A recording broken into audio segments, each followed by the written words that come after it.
નમો અરહંતાણં, નમો સિદ્ધાણં, નમો આયર્યાણં, નમો વજાયણં, નમો લોએ ત્રિકાળવર્તી સૌ સાહુણં.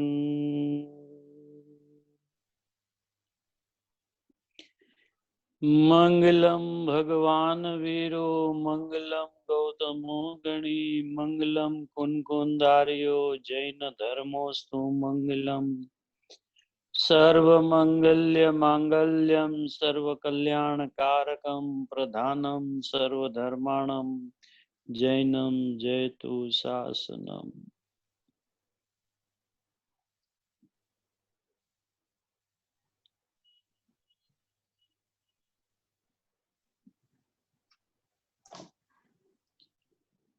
સર્વજ્ઞ પરમાત્માની ઓમ ધ્વનિ, એ ઓમ ધ્વનિની અંદરમાં જગતના સર્વ પદાર્થોની જે સુંદર વ્યવસ્થા છે, પરિપૂર્ણ વ્યવસ્થા છે, એ વ્યવસ્થાનું વિવરણ જિનેન્દ્ર પરમાત્માના કેવળ જ્ઞાનની અંદરમાં પ્રત્યક્ષ ભાષે છે. અને વાણીનું પણ એવું નિમિત્તપણું છે કે વાણી પણ એ જ પ્રકારે ઓમ ધ્વનિના સ્વરૂપમાં પૂર્ણને બતાવનારી પૂર્ણ વાણીનો પણ એવો યોગ છે. એ ભગવાનની ઓમ ધ્વનિનું સાર જે છે એ આ સમય સાર છે, કે જે સમય સારજીની અંદરમાં સિમંદર પરમાત્માની દિવ્ય દેશનાનું જેમણે પ્રત્યક્ષ રસપાન કરીને અંતરંગની અંદરમાં ઉધારીને, જેમ આપણા કુટુંબના વડીલ કોઈ બહારગામ ગયા હોય અને એ બહારગામથી પાછા આવે અને બાળક તરીકે આપણે એમ પૂછીએ કે તમે અમારા માટે શું લાવ્યા ત્યાંથી, તો કુનકુંદ આચાર્ય ભગવાને કીધું કે પ્રભુની ધર્મ સભાની અંદરમાં અમે જે વાત સાંભળી,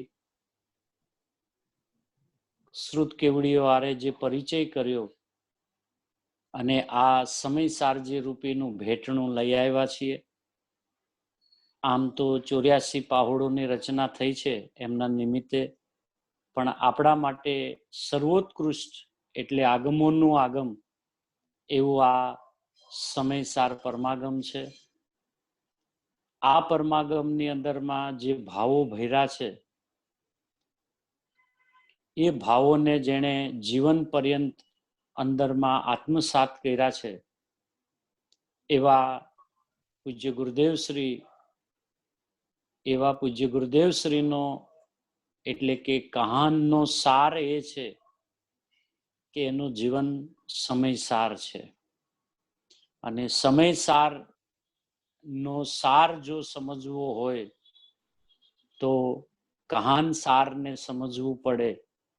એવું સમયસાર અને કહાનસાર પર્યાયવાચી નામ છે.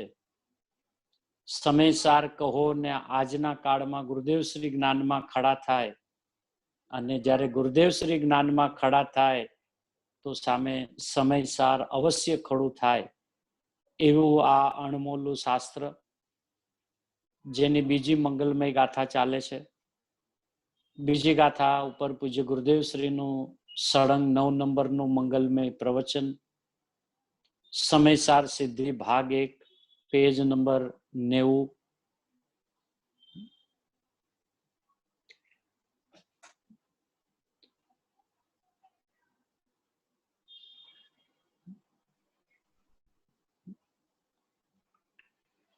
સમ્યક દર્શન જ્ઞાન ચારિત્રના પરિણમનમાં સર્વ ગુણો શુદ્ધપણે વ્યક્તપણે પરિણમ્યા છે, એમ વિકારપણે બધા ગુણો પરિણમ્યા છે. પરમાણુમાં એમ નથી, આત્મામાં પણ એમ છે નહીં.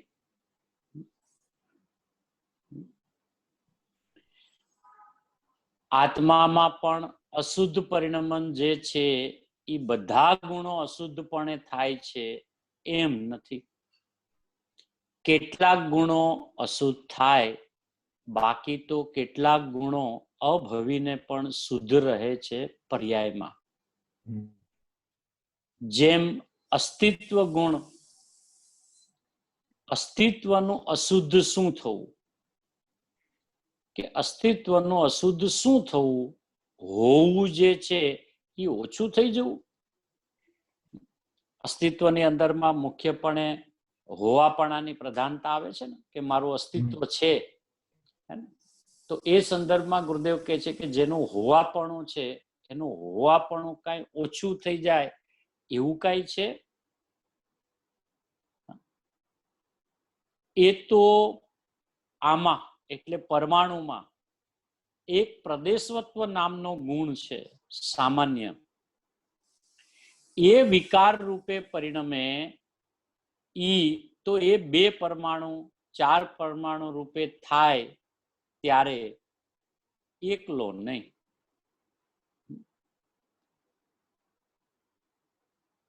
તે કર્મપણે પરિણમેલા પર્યાયો એમાં પણ પરમાણુમાં જેટલા ગુણો છે એ બધા કર્મપણે પરિણમ્યા નથી. અમુક જ ગુણની પર્યાયો કર્મપણે થઈ છે. એટલે હવે પ્રશ્ન એવો થાય કે પૂતગલનું પરિણમન અને એ પરિણમનની અંદરમાં એનું કર્મ રૂપે થવું એટલે શું? અહીંયા પણ એ જ વાત લીધી કે એક પરમાણુમાં એક પ્રદેશવત્વ નામનો ગુણ છે સામાન્યમાં, જે 6 દ્રવ્યમાં છે. એ વિકાર રૂપે પરિણમે. તો એ 2 પરમાણુ 4 પરમાણુ રૂપે થાય ત્યારે એકલો નહીં. હવે પ્રદેશવત્વ ગુણ એટલે એનો વર્તમાન આકાર અને એ પરમાણુનું વર્તમાન ક્ષેત્ર, કે જે ક્ષેત્રની અંદરમાં એ પરમાણુ રહેલો છે. હવે એ જ ક્ષેત્રની અંદરમાં અત્યંત નિકટ 2 પરમાણુ 4 પરમાણુ થાય ત્યારે એને વિકાર રૂપે પરિણમે છે એમ કે. હવે એમાં વિચાર એવો આવે કે એનું વિકાર રૂપે પરિણમન થવું એટલે એક્ઝેક્ટલી શું એમ. અત્યારે તો 2 દ્રવ્યો 2 પરમાણુને ભેગા થઈને વાત કરી તો સ્કંધની વાત કરવી છે કે પરમાણુનું સ્કંધ રૂપે થવું એ એનો વિકાર છે, વિભાવ છે, અને એ એકલો પરમાણુ રૂપે રહે તો એ શુદ્ધ છે. એક વાત. હવે જ્યારે પણ કોઈ પણ પદાર્થ સંયોગમાં કોઈ પણ પદાર્થ હો ત્યારે એ પદાર્થ પોતે તો પોતાના દ્રવ્ય ગુણ પર્યાયની મર્યાદાને તો ઓળંગતો નથી. બરાબર. તો પછી એક પરમાણુ એની બાજુમાં રહેલો બીજો પરમાણુ, ત્રીજો, ચોથો, એમ જ્યારે ભેગા થાય 1 થી વધારે, 2 થી વધારે, તો એ 2 થી વધારે થાય તો શાસ્ત્રમાં એને સ્કંદ કીધું. અને પછી એમાં વિકાર શું છે એ બતાવવા માટે એમ વ્યાખ્યા કરી કે પરમાણુનું સ્કંદ રૂપે પરિણમન થવું એને એનો વિકાર કહે છે, અને એ પરમાણુ એકલો માત્ર રહે એને શુદ્ધ કહે છે. તો હવે પ્રશ્ન એવો થાય કે એ જ્યારે સ્કંદમાં રહ્યો છે ત્યારે એકલો છે. બરાબર. તો ઈ એકલો પરમાણુ જે રહેલો છે એ એના દ્રવ્ય ગુણ પર્યાયની મર્યાદામાં રહ્યો છે. અને એની જે દ્રવ્ય ગુણ પર્યાયની મર્યાદા છે તો એમાં એવો કયો ગુણ હશે કે જેને વિકાર રૂપે પરિણમે છે એમ કેવું છે? બરાબર. સમજવું પડશે ને, કેમ કે આ પૂતગલ કર્મના પ્રદેશોમાં સ્થિત છે એ વાત જ્યારે ચાલે છે અને સામે જળ કર્મની એટલે કે દ્રવ્ય કર્મની વાત પણ હારે હારે ચોખ્ખી કરાવે છે કે જેથી આપણું જ્ઞાન કર્મ વિશે નિશંક થઈ જાય. એનું સિદ્ધ કરવું નથી, પણ એના વિશે પોતાના જ્ઞાનમાં જે ગોટાળા ચાલે છે ને એ ચોખ્ખા કરાવવા છે. હવે જેમ કે અત્યારે આપણે અત્યંત નિકટમાં રહેલું કાર્મણ શરીર અને બહિરંગની અંદરમાં આ નો કર્મ શરીર, એટલે છે બધું પૂતગલનું પરિણમન.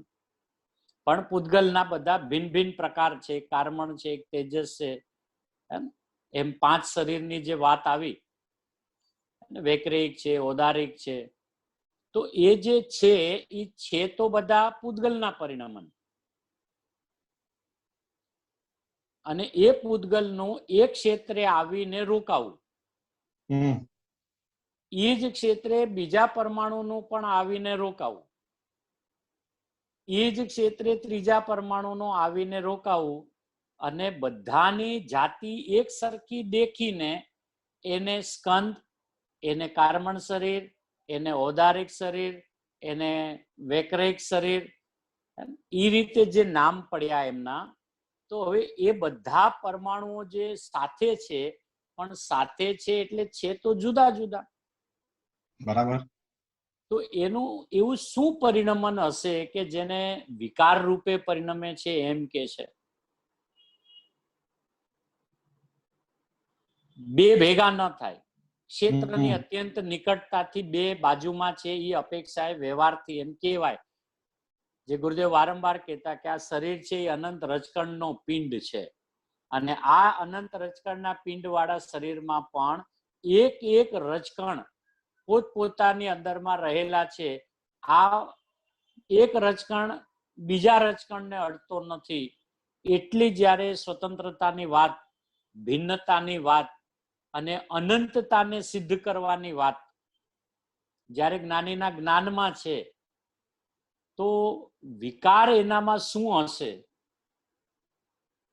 અને એનું જે પરિણમન કે જેને કર્મ નામથી કહેવામાં આવ્યું છે, બરાબર, એ પૂતગલના ઈ પરિણમનને મુખ્યપણે દ્રવ્ય ગુણના, દ્રવ્ય કર્મના. હવે દ્રવ્ય કર્મની અંદરમાં અનંતા ગુણો છે કે જે અશુદ્ધતા રૂપે, મલિનતા રૂપે પરિણમતા નથી. એમાં અમુક ગુણોની જ પર્યાય, એમ કીધું ને આમાં બી, કે તે કર્મપણે પરિણમેલા પર્યાયો.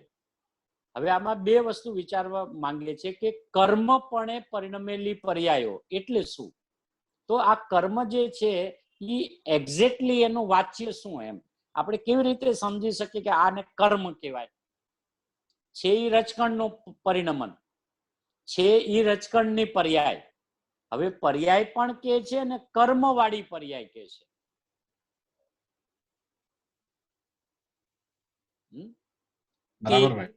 કર્મપણે પરિણમેલા પર્યાયો.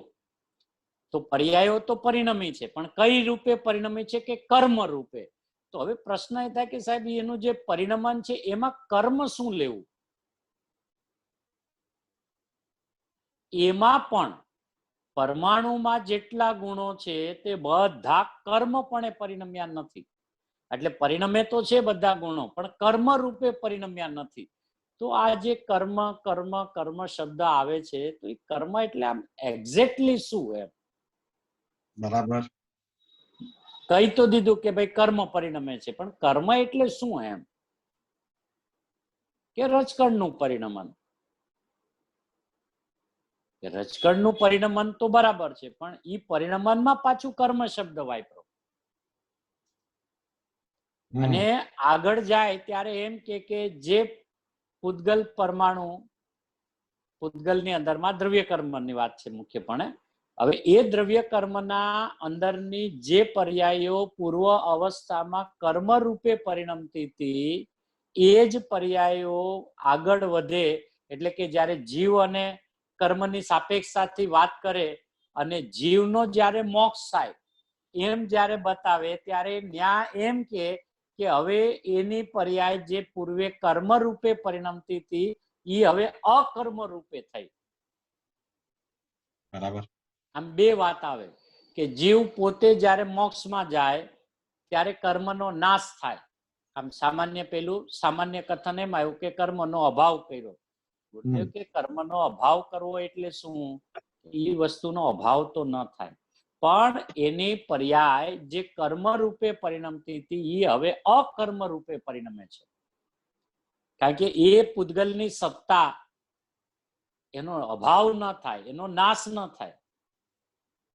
તો શું એવી ઘટના ઘટે છે કે એક પરિણામને કર્મરૂપ કહેવાય છે અને એક પરિણામને અકર્મરૂપ કહેવાય છે?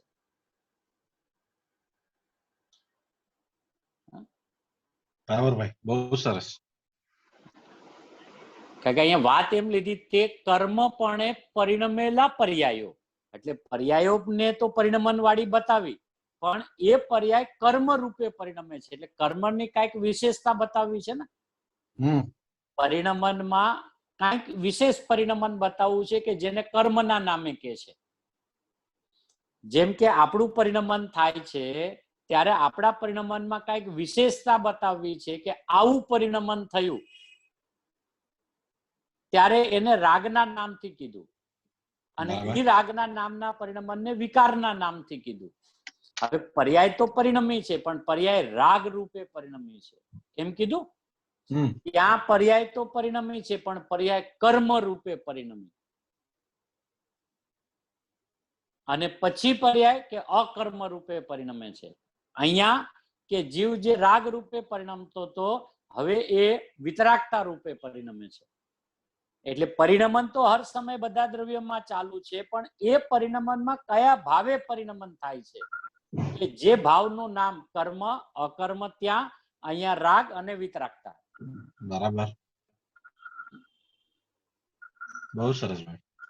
તો પ્રદેશત્વ નામનો ગુણની અહીંયા વાત લીધી.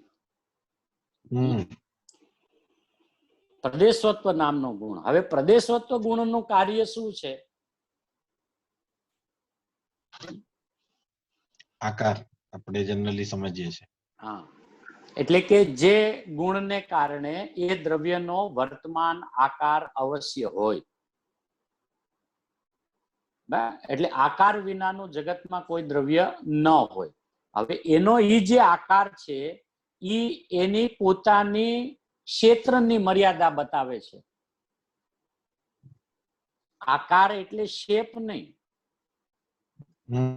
લાંબો ચોડો કાળો ધોળો એમ નહીં, ટૂંકો લાંબો ચોરસ ત્રિકોણ ઈ નહીં, પણ એનું ક્ષેત્ર કેટલું છે કે જે ક્ષેત્રની અંદરમાં ઈ પરમાણુ રહેલું છે. તો જે પરમાણુનું પોતાનું જેટલું ક્ષેત્ર છે એને એના પ્રદેશ કહે છે.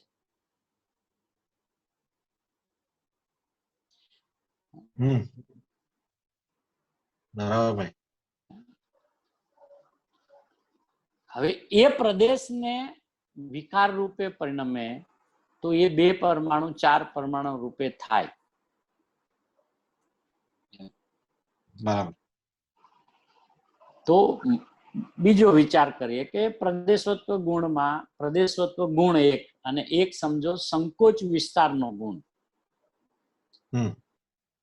જેમ કે આપણામાં પ્રદેશત્વ ગુણ આપણામાં પણ છે. બરાબર. કારણ કે 6 સામાન્ય છે એટલે બધા દ્રવ્યોમાં છે. હવે પછી એમાં અમુક દ્રવ્યમાં સંકોચ વિસ્તાર નામની વિશેષતા છે. બરાબર છે.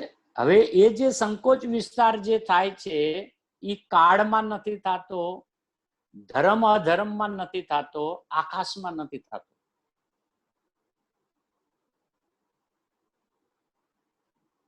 આકાશનું સંકોચાવું ને વિસ્તાર થવું એટલે શું? બરાબર. કાળ સંકોચાઈ જાય ને કાળ વિસ્તાર પામે એટલે શું? ધર્મ ને અધર્મ સંકોચ વિસ્તાર પામે એટલે શું?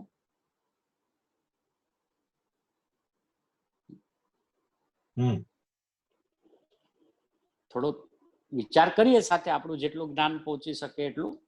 ત્યાં શું બતાવવું છે તમારે એમ કે પ્રદેશત્વ ગુણનું કાર્ય તો પ્રભુ જે પ્રદેશત્વ ગુણને કારણે વર્તમાન પદાર્થ, દરેક પદાર્થનો એક વર્તમાન આકાર હોય. હવે એક આકાર શબ્દ વાપરો ત્યારે આકાર શબ્દ સ્વરૂપના અર્થમાં છે કે એ પરમાણુ અત્યારે વર્તમાનમાં કયા સ્વરૂપે છે. જેમ કે જીવ છે એ વર્તમાનમાં અત્યારે કયા સ્વરૂપે છે.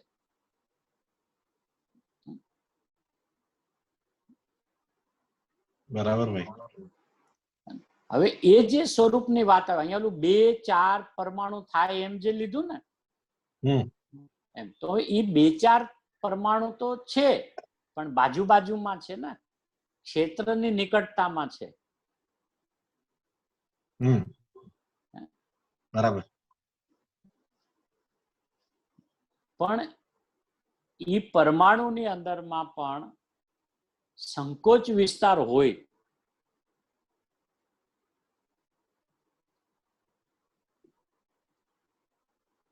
ખોલો ભાઈ, ધીરે ધીરે જઈએ. એ પરમાણુમાં પણ સંકોચ વિસ્તાર હોય.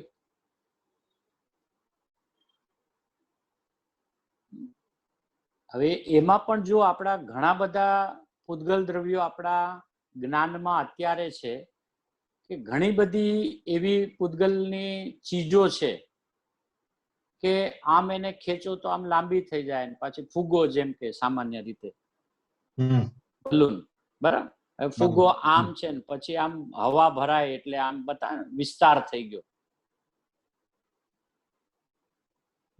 એવી કેટલા બધા પદાર્થો આપણા જ્ઞાનમાં હશે કે જેમાં આપણે આવું કંઈક પરિણમન જોઈ શકીએ છીએ. સમેટાઈને મૂકી દો તો આટલું નાનું દેખાય ને પછી આમ ખોલે તો આટલું મોટું થઈ જાય. જેમ કે ઓલા જાદુગરો સ્ટેજ ઉપર હોય તો એ જેમ પેલામાં ઓલા ફૂલ ને બનાવીને એટલું આમ ટૂંકું કરી નાખે, પછી આમ કરીને આમ લાંબુ કરે એમ. બરાબર. કરે ને. હવે એવું પાછું બધા જ પૂતગલોમાં નથી.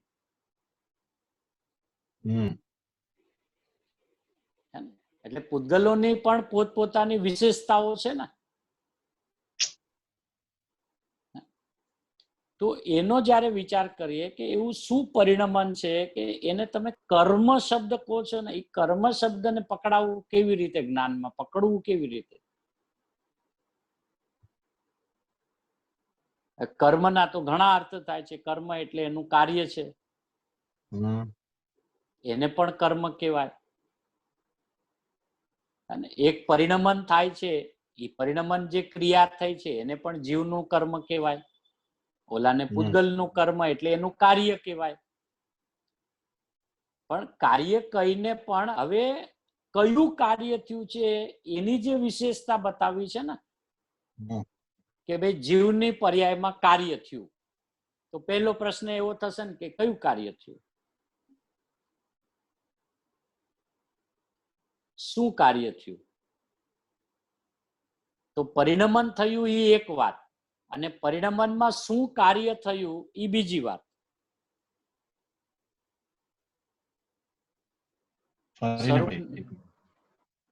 પરિણમન થવું, પરિણમન તો દરેક દ્રવ્યનો સ્વભાવ છે, એટલે દરેક દ્રવ્ય પરિણમે છે.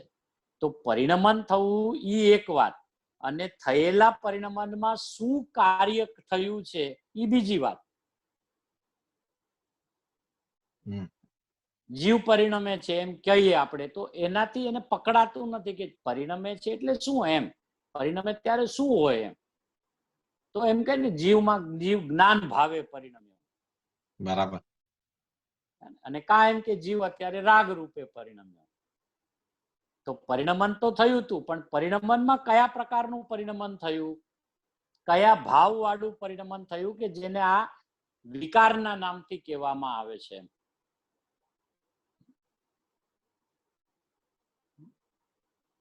બરાબર ભાઈ. કારણ કે કર્મ શબ્દ મૂક્યો છે, પણ કર્મ જે રીતે અંદરમાં આમ જડબે સલાક બેસવો જોઈએ ને, કે એક્ઝેક્ટલી આ કર્મ એમ.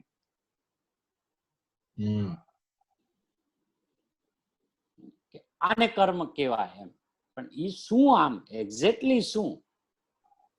કર્મ શબ્દ બરાબર છે, એ તો વાંચી લીધો, આટલા સમયથી અભ્યાસ કરીએ છીએ અને કાને જ રોજ પડે છે બધું, કર્મ કર્મ કર્મ. પણ કર્મ એટલે એક્ઝેક્ટલી શું એમ?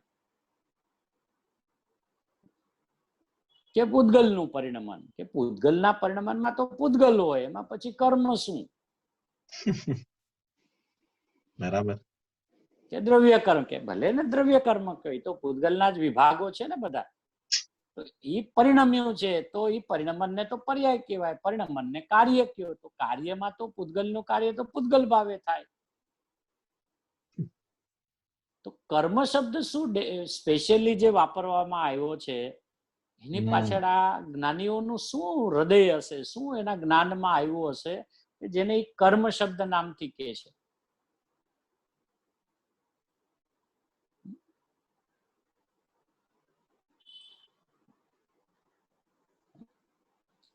એટલે એ પરમાણુમાં જોઈએ તો રસ સ્પર્શ ગંધ વર્ણની જ્યારે વાત આવે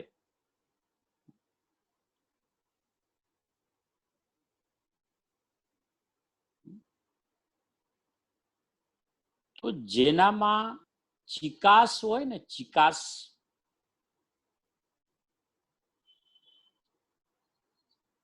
એ ચિકાસમાં બીજા પદાર્થોનું એટલે કે બીજા રહેલા દ્રવ્યોનું એટલે બાજુમાં રહેલા બીજા રજકણોનું જે પરિણમન થતું હોય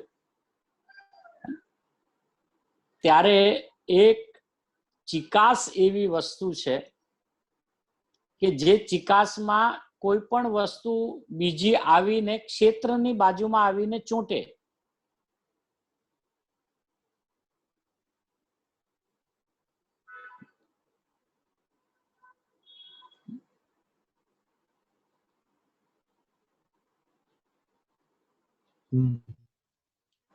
એટલે રસ છે ને, રસ, રસ સ્પર્શ ગંધ ને વર્ણ, બરાબર છે, જે એના મુખ્ય ગુણ કહેવાના. એમાં રસ ગુણની અંદરમાં ચિકાસ વાળું જે પરિણમન છે ને, તો બાકીના જે ગુણ છે ને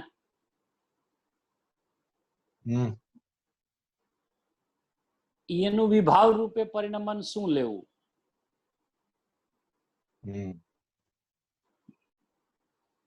હવે જેમ કે ગંધની અંદરમાં સુગંધ દુર્ગંધ લીધી, તો એ તો એનું પરિણમન છે, તો દુર્ગંધ કાંઈ એનો વિભાવ નથી. બરાબર. બરાબર છે. બરાબર. સ્પર્શની અંદરમાં ઠંડુ ગરમ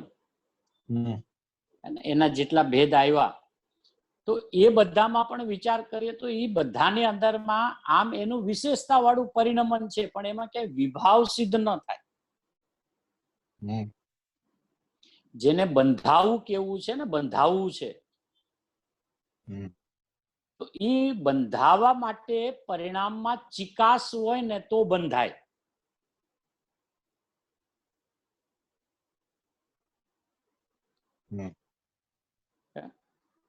જો કોઈ પણ એવી વસ્તુ જેમાં ચિકાસ હોય ને, એ ચિકાસને હાથમાં લો ને, તો આ એક એક્ઝામ્પલ છે, એટલે આ બધા એક દેશ છે એમ, તો એ સમજવા માટે ખાલી કે આપણે એવી ઘણી બધી વસ્તુ છે, સમજો કે ગ્લુ હોય, ગ્લુ હે ને, તો હવે એને આમ હાથમાં લો તો આમ ચિકાસ આવે, અને જ્યારે ચિકાસ આવે ને ત્યારે આમ એનો અનુભવ એવો થાય કે આ અહીંયા ચીટકી ગયું છે.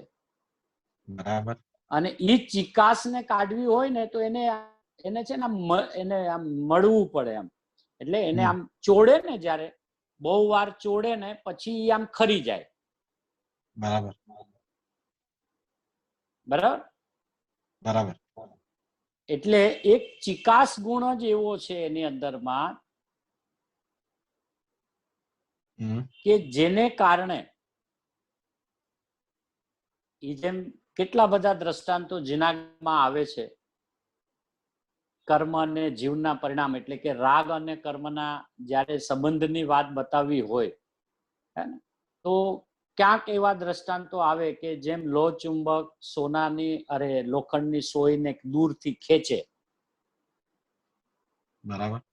એવું આવે છે મોક્ષમાં પ્રકાશક આદિમાં આવે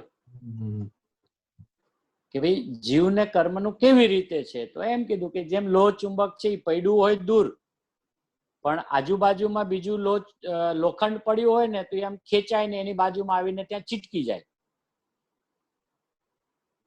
હમ બરાબર. તો બરાબર. એ કે શેને લઈને, તો ન્યા એમ કે એના લો ચુંબક ને લઈને. ગુરુદેવ એમ કે લો ચુંબક ને લઈને નહીં, એ તો સોયની પોતાના પરમાણુની તે સમયની તે અવસ્થા ક્ષેત્રથી ક્ષેત્રાંતર થવાની છે. એટલે આ ક્ષેત્રે હતી ઈ ઓલા ક્ષેત્રે ગમન કરી છે.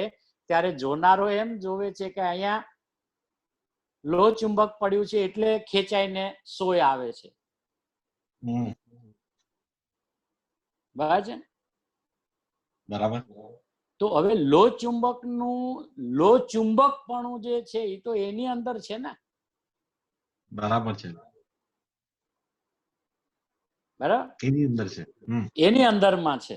અને સોય જે ખેંચાઈને આવે છે એ સોયનું પોતાનું તે સમયનું પરિમાણ. ખેંચાવું એટલે ને કઈ ખેંચતો નથી કોઈ, પણ આની પણ તે સમયના પરિણામની યોગ્યતા એવી છે કે ક્ષેત્રથી ક્ષેત્રાંતર થઈને આ ક્ષેત્રે હતી આ ફટ દઈને આમ ત્યાં ગઈ ને ઓલાની ક્ષેત્રની અત્યંત નિકટ. એટલે જોનારને શું લાગે, જો લો ચુંબકમાં તાકાત જો ઓલી સોય છે ને ત્યાં પડી છે ને, તમે અહીંયા લગાડશો ને દૂર 2 ફૂટ, એટલે હમણાં જો ખેંચાઈને ફટ દઈને અહીંયા આવી જશે. આવું જોવે છે ને. એટલે એને ભ્રમ શું થઈ ગયો, લો ચુંબક બીજા પદાર્થને ખેંચે છે. એમ આપણા રાગાદિ કર્મને બાંધે છે. બરાબર. આ સામાન્ય કથન શૈલી. કેમ કે અરૂપી રૂપીને બાંધે કેવી રીતે, ઘણા બધા પ્રશ્ન ઉપસ્થિત થાય ત્યારે જ્ઞાનીઓ સમાધાન જયારે આપે તો એને કેવી રીતે સમજાવે. હવે એના જ્ઞાનમાં છે કે બાંધતો નથી, આ પૂછ્યા કરે બાંધાય જ કેવી રીતે. તો કેટલી અનેક રીતે ભિન્ન ભિન્ન પ્રકારે સમજાવે કે આ રીતે બંધાય ને આ રીતે બંધાય ને આમ થાય ને. પણ સાહેબ, 2 દ્રવ્ય જયારે આ હયાત થઈ ગયા તો પછી એક દ્રવ્ય બીજા દ્રવ્યને અડે નહીં, સ્પર્શે નહીં, અને દરેક દ્રવ્યનું પરિણમન એના દ્રવ્ય ગુણની પર્યાયની મર્યાદાને ઓળંગે નહીં સાહેબ. તો પછી આ શું છે? બસ આટલું તો તને જ્ઞાન કરાવું હતું કે એટલે કે આવું કઈ થતું નથી.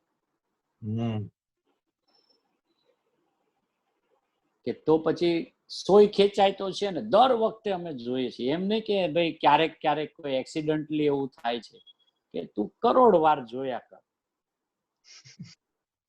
તું અબજો વાર જોયા કર, પણ તને દરેક સમયે શું દેખાય છે ને એ તને જોતા નથી આવડતું.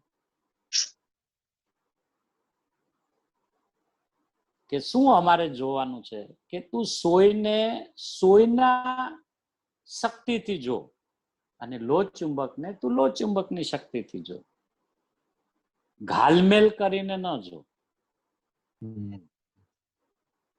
હવે જગતમાં એવા અનંત પદાર્થોનું પરિણમન એક સાથે એક જેવું જ દેખાતું હોય,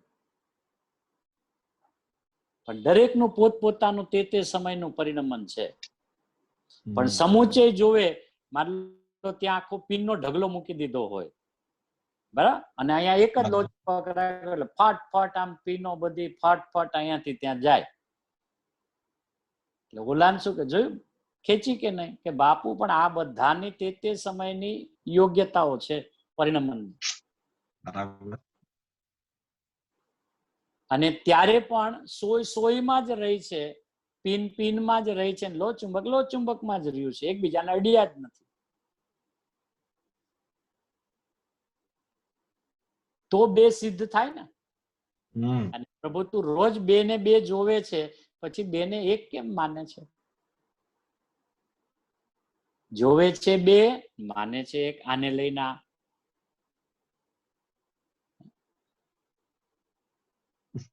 આ પરમાણુની અંદરમાં દ્રવ્યકર્મની જયારે વાત આવે તો એ દ્રવ્યકર્મની અંદરમાં એવું શું છે કે જેને કર્મ શબ્દથી કહેવામાં આવ્યું છે?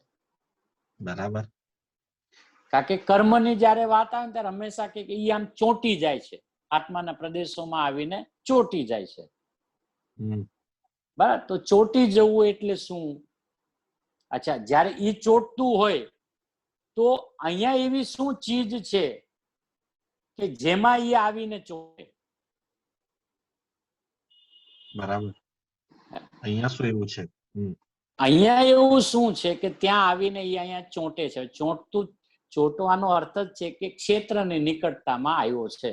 એટલે કે જે પ્રદેશ ઓલાના છે બીજા પદાર્થના, એ જ પ્રદેશે ક્ષેત્રથી નિકટ આવ્યો છે. એટલે એમ લાગે કે આ વસ્તુ ત્યાંથી ઉડીને અહીંયા આવીને ચોંટી ગઈ. હવે જેમ કે કફ હોય, કફ, હવે ઈ કફનો થૂક જ્યારે આપણે આમ ગમે ત્યાં રોડ ઉપર કે ક્યાંય બી આમ થૂકી નાખીએ, બરાબર, તો એ કફમાં ચિકાસ છે. એટલે ફટ દઈને આજુબાજુની જે કાંઈ માટીના રચકણો હોય એ એને ત્યાં ચોંટેલા દેખાય. બરાબર. હવે એ જ સમય બીજું કોઈ નાનું જીવ સમજો ઉડતું ઉડતું ત્યાં આવ્યું એને લઈને, અને ઈ જ ક્ષેત્રે ત્યાં બેઠું એટલે ત્યાં ચોંટી ગયું. બરાબર. તો એનું બેસવું એટલે કે ઈ ક્ષેત્રે આવવું, અને ચિકાસ કોની? કફની. તો ત્યાં એમ કે ને કે આમાં ચિકાસ છે ને એટલે ઓલો બિચારો ચોંટી ગયો. એટલે ગુરુદેવની શૈલી જોઈ. ગુરુદેવને જ્યારે છેલ્લી અમુક અવસ્થાની અંદરમાં કફનું જ્યારે પ્રમાણ વધ્યું, તો ગુરુદેવ આવડી ડબ્બી રાખે અને એમાં થૂકે, અને એમાં રાખ હોય. એટલે બીજા કોઈ પણ આવીને એને ઈ જીવો કોઈ ઉડતા આવે ને તો એમાં ચોંટી ન જાય.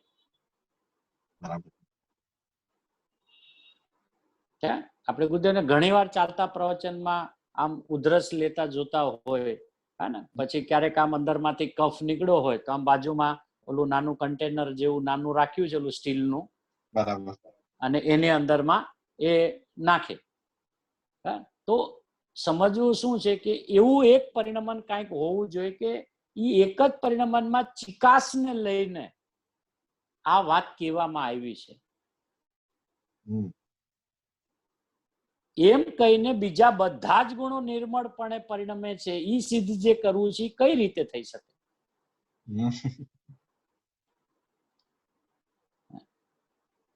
કે ગંધમાં ન થઈ શકે, રૂપમાં ન થઈ શકે. એક આ ચિકાસ જ છે. એટલે આપણા પરિણામની જયારે વાત કરે ને ત્યારે કે રાગ છે ને એ ચિકાસ વાળો છે. બરાબર. હવે ઈ ચિકાસ એટલે ઓના જેવી ચિકાસ નહીં, પણ જેને આપણે આપણી ચાલતી ભાષામાં એમ કહેતા કે મને આના પ્રત્યેનો રાગ છે ને તૂટતો નથી, મને બહુ રાગ છે. એટલે ઓલાને શું કે તારી રાગની ચિકાસ ઘણી છે.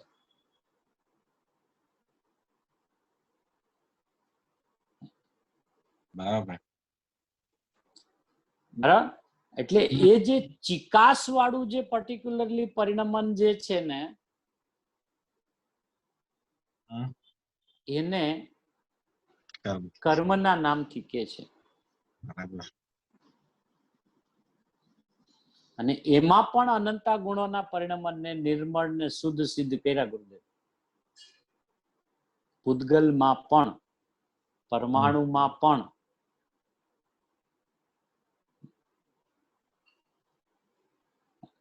બધા ગુણો વિકારી પર્યાયમાં સ્થિત નથી.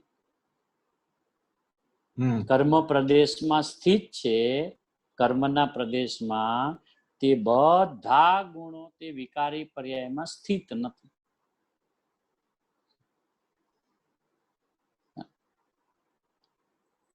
હવે આમ બહુ ઊંડાણથી વિચાર કરીએ તો દરેક ગુણનો પોતપોતાનો પ્રદેશ છે. પોતપોતાનો પ્રદેશ શું કામે કહે છે કે એ ગુણોની પોતાની હયાતી, પોતાનું ક્ષેત્ર. હવે એ ગુણ પોતા માટે દ્રવ્ય છે. બરાબર. એ ગુણ દ્રવ્ય માટે ગુણ છે, પણ એ ગુણ પોતા માટે દ્રવ્ય નામ વસ્તુ છે. તો એ જે વસ્તુ તરીકે ગુણ રહેલો છે તે ગુણનું પોતાનું દ્રવ્ય ક્ષેત્ર કાળ ભાવ છે. બરાબર.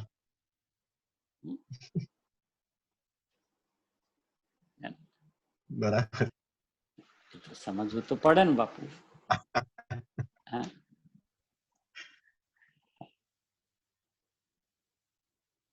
હવે જે ગુણની પર્યાયો કહેવામાં આવે છે, હે ને, તો ગુણની પર્યાય એમ કીધું તો એ ગુણ અને એ ગુણની વર્તમાન પર્યાય. હવે એ પર્યાયને પણ જ્યારે વસ્તુ તરીકે જોઈએ તો એ પર્યાયનું પોતાનું દ્રવ્ય ક્ષેત્ર કાળ ભાવ છે.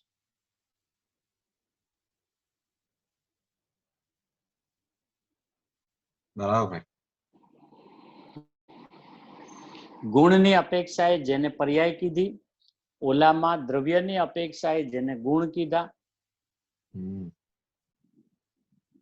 હવે અહીંયા દ્રવ્ય શબ્દે અનંત ગુણનું એક રૂપ ઈ દ્રવ્ય, ઈ અત્યારે હમણાં ચર્ચા નથી. અહીંયા દ્રવ્ય શબ્દે વસ્તુ છે. વસ્તુ. બરાબર. હવે એ વસ્તુ પોતાના સ્વક્ષેત્રમાં રહે છે. એટલે આચાર્યોએ પણ શું કીધું કે દ્રવ્ય ગુણનું જે ક્ષેત્ર છે ને એ ક્ષેત્ર પર્યાયનું નથી, એટલે પર્યાયના ક્ષેત્રને ભિન્ન ગણવામાં આવ્યું છે. બરાબર. કે જેટલા પ્રદેશોમાંથી પર્યાય ઉત્પન્ન થાય છે એ ઉત્પન્ન થતા પર્યાયના પ્રદેશોને જુદા ગણવામાં આવ્યા છે.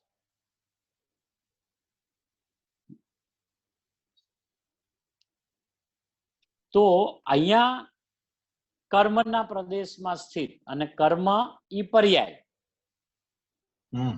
તો એનો અર્થ શું થયો? પર્યાયના પ્રદેશમાં સ્થિત છે. બરાબર. કર્મ એ પૂતગલ દ્રવ્યનું પરિણામ પર્યાય છે. હવે એ પર્યાય છે અને એ પર્યાયનો પોતાનું પ્રદેશ. એ પ્રદેશની અંદરમાં એનું જે પરિણમન થાય છે ચિકાસ રૂપે.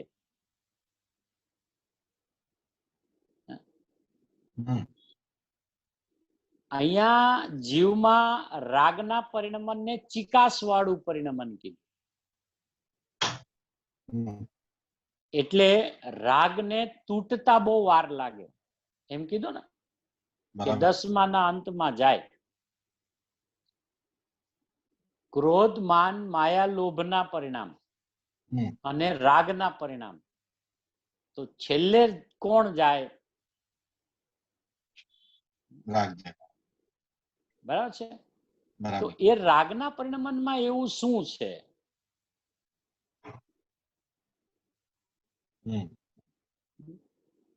કે રાગના પરિણમનમાં ચિકાસ છે. એ ચિકાસને કારણે એનો ઉપયોગ ઘડીએ ઘડીએ ઈ દ્રવ્ય તરફ જાય છે, ઈ વસ્તુ તરફ જાય છે, ઈ વ્યક્તિ તરફ જાય છે.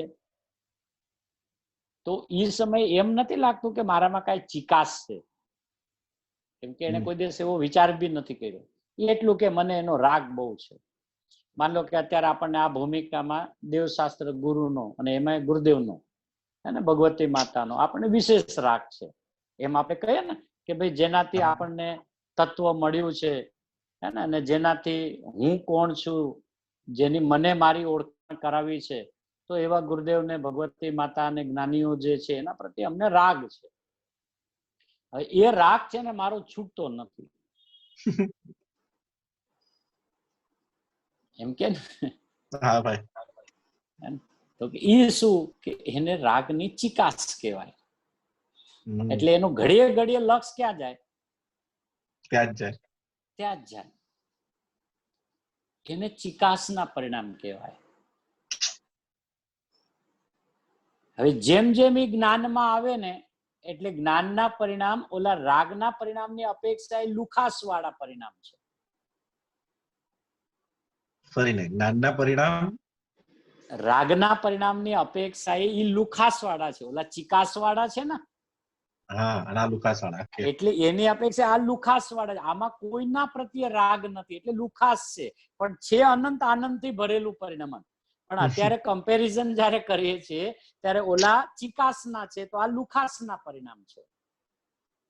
કેમ કે આ પરિણામ અતિન્દ્રિય જ્ઞાન બરાબર તો શું છે એ રાગના પરિણામ કે એ ચિકાસ વાળા પરિણામ છે. અને જ્યાં સુધી એ ચિકાસને આમ જયારે મસળે ને, આપણને હાથમાં કોઈ ચિકાસ વાળી વસ્તુ આવી ગઈ હોય ને પછી છૂટે નહીં, પછી એને ઘડીએ ઘડીએ બેઠો બેઠા મસળતો હોય, એટલે એમાં બરાબર જયારે એની ચિકાસ નીકળી જાય ને એટલે ફટ દઈને આમ ખરી જાય.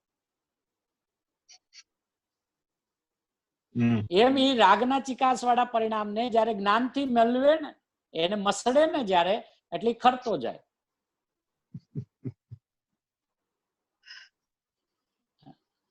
બરાબર અને એ જ્ઞાનના પરિણામ કે જે સ્વભાવ ભાવે પરિણમતું જ્ઞાનનું પરિણમન જે છે એ નિર્બંધ છે, એમ કીધું ને, અબંધ છે. એ પરિણમનમાં કોઈ પણ પ્રકારનો બંધ પડતો નથી. કે સાહેબ કેમ એમાં બંધ પડતો નથી?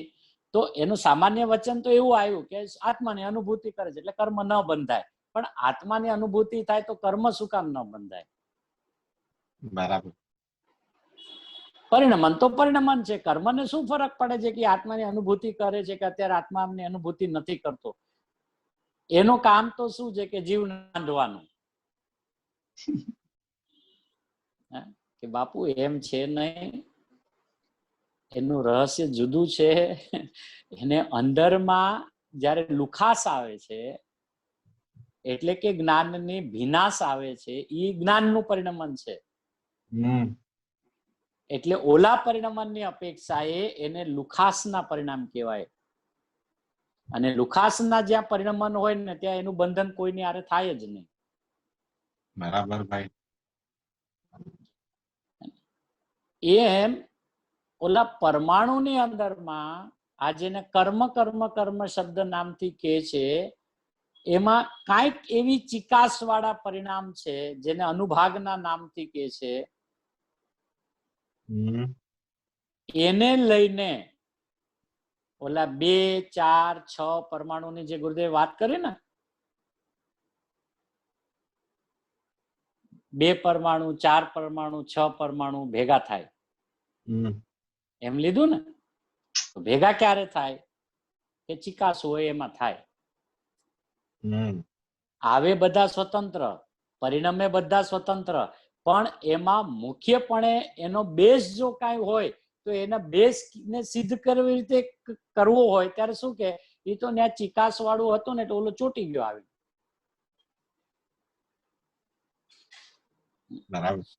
હવે એ જયારે ઓલો હોય ને આપણે કફનો ગળફો જેને કહીએ આપણે કાઠિયાવાડમાં, ગળફો, એ ગળફાની અંદરમાં આમ માખી ઉડીને આવે ને તો એ ચોટી જાય ત્યાં. બરાબર. હવે માખીમાં રહીને એનું જે પરિણમન એ સમય જે પ્રકારનું થઈ રહ્યું છે એ માખીમાં થઈ રહ્યું છે. પણ એને વ્યવહારની પરિભાષામાં કેવું હોય તો શું કે આ ગળફો પડ્યો હતો ને, જો ઓલી બિચારી આવીને ચોટી ગઈ અને એનો પ્રાણ ત્યાગ થઈ ગયો. તો કે શેને લઈને? કે ચિકાસને લઈને. હવે ત્યાં માટીનો ટુકડો પડ્યો હોય, માટીનો ઢેફું પડ્યું હોય, અને એ માખી ઉડતી ઉડતી ત્યાં જાય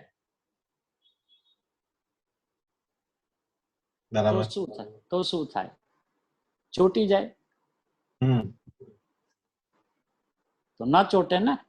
ના ચોટે. તો કેમ ના ચોટી?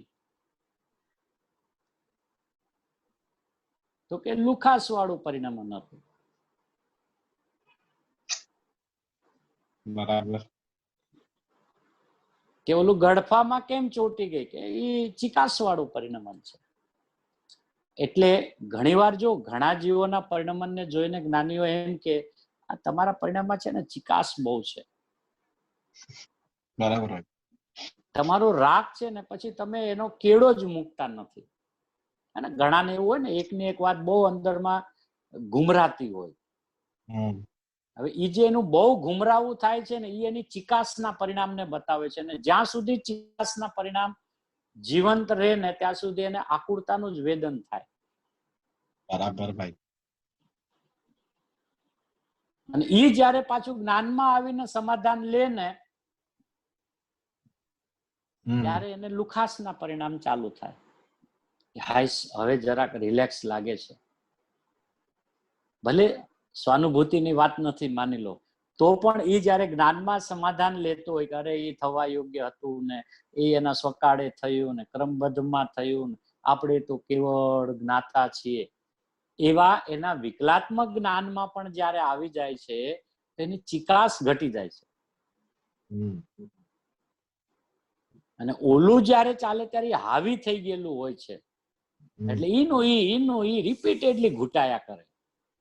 બરાબર. તો એનું જેટલું ઘૂંટણ ચાલે એટલી એની ચિકાસ વધે. આ નિધત ને નિકાચિત કર્મની જે વાત આવી ને, એ શું?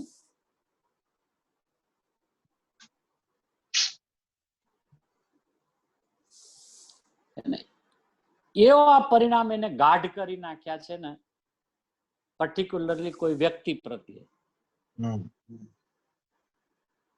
હવે એ એનાથી તૂટે જ નહીં. હવે ઈ કોના બળે તૂટે? સ્વરૂપના લક્ષ્ય જ્ઞાનના બળે તૂટે. બહુ સરસ. એટલે કર્મમાં પણ એમ કીધું કે બાકીના બધા તો હજી પણ ઘણી વાર એમ કે એની મેળે નિર્જરી જાય, પણ નિગત ને નિકાચિત એવા જ ભોગવે જ છૂટતો એમ કે ને. ઈ શું કે બહુ રાગ હોય ને, જેના પ્રત્યે અત્યંત રાગ હોય, એના પ્રત્યે છૂટવું આકરું છે. વિનય હોય, બહુમાન હોય, ઈ એક વાત, અને ભયંકર રાગ હોય ને, ઈ બીજી વાત. બરાબર ભાઈ. તો એ રાગને કારણે, ચિકાસને કારણે એનું વલણ નિરંતર ન્યા રહે. અને ન્યા રહેવાને કારણે જે સ્વરૂપની અંદરમાં આવવું જોઈએ, જે સ્વરૂપના જ્ઞાનનો આનંદ માણવો જોઈએ, એ આનંદ માણવાથી વંચિત રહી જાય છે.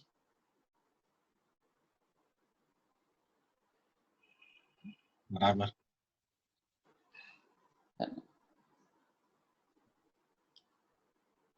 એટલે કેટલી હદે ગુરુદેવ વાતને સિદ્ધ કરે છે.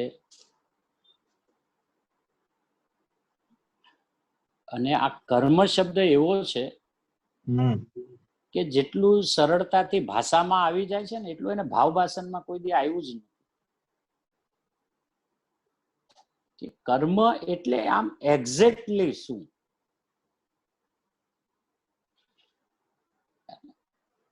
ગોખેલી વ્યાખ્યા નહીં. એ પૂતગલ દ્રવ્યના પરિણમને કર્મ કે છે, એ ખબર છે ભાવ. એ તો જ્ઞાનીઓએ બતાવ્યું છે, જીનાગમમાં છે. પણ પ્રભુ, એ કર્મ એક્ઝેક્ટલી કર્મ શબ્દનું વાચ્ય શું થાય? કે કર્મ એટલે કાર્ય. સમજો તો કે કાર્ય તો બધા દ્રવ્યમાં થાય છે, પણ થયેલા કાર્યને કર્મ અને થયેલા કાર્યને અકર્મ કે છે. ઈ શું? એટલે પરમાણુની અંદરમાં પણ આ જે એનો ચિકાસ વાળું જે પરિણમન છે ને, એને વિભાવ કે છે. બરાબર ભાઈ. અને ઈ જયારે એનામાં ચિકાસ નીકળી જાય છે, ત્યારે એનામાં જયારે લુખાસ આવી જાય છે, એટલે એ પણ હવે કોઈની હારે બંધાતો નથી. અકર્મ રૂપે થઈ ગયું. એને અકર્મ રૂપે પરિણમે છે એમ કીધું.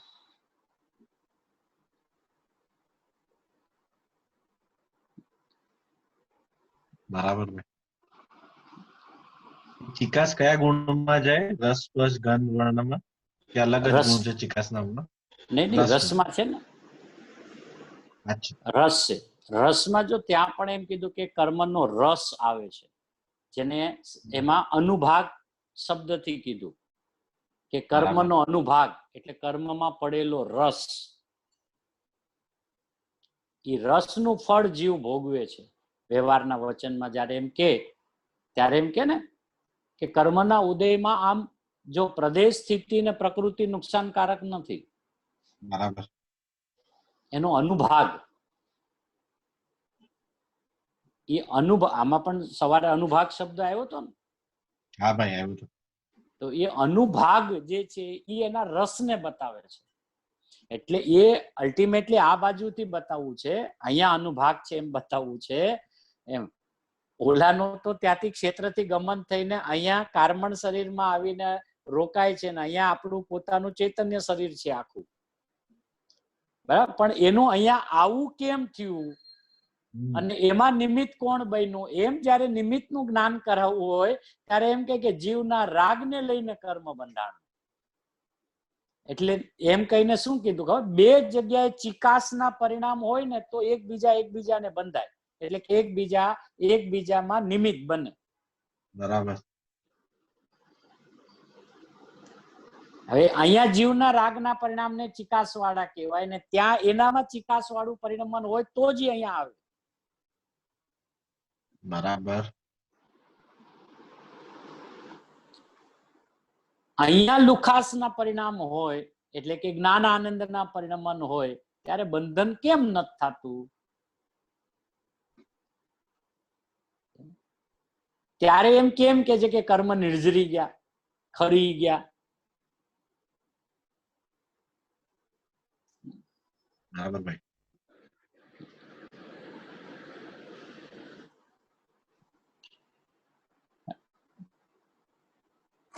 કે એ તો અનુભૂતિની દશા છે ને એટલે ત્યાં કર્મની નિર્જરા થાય. એ તો કથન શૈલી છે, એનું વાંચીએ શું કામ ન બંધાય? બરાબર. કર્મને શું ફરક પડે છે? અને એને ક્યાં અમે જ્ઞાન છે કે આ અનુભૂતિમાં છે કે અનુભૂતિમાં નથી?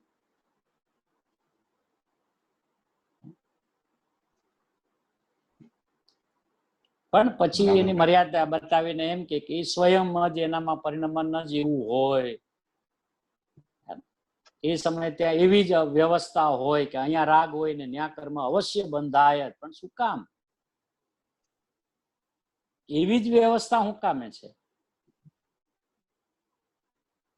એવું જ નિમિત્ત નૈમિત્તિકપણું હોય, પણ એવું જ નિમિત્ત નૈમિત્તિકપણું શું કામે છે? એવું શું છે બેયની અંદરમાં? બરાબર. અને ઈ બે માં પણ મુખ્ય કોણ છે? બે તો બે છે, પણ ઈ બે માં મુખ્ય કોણ છે?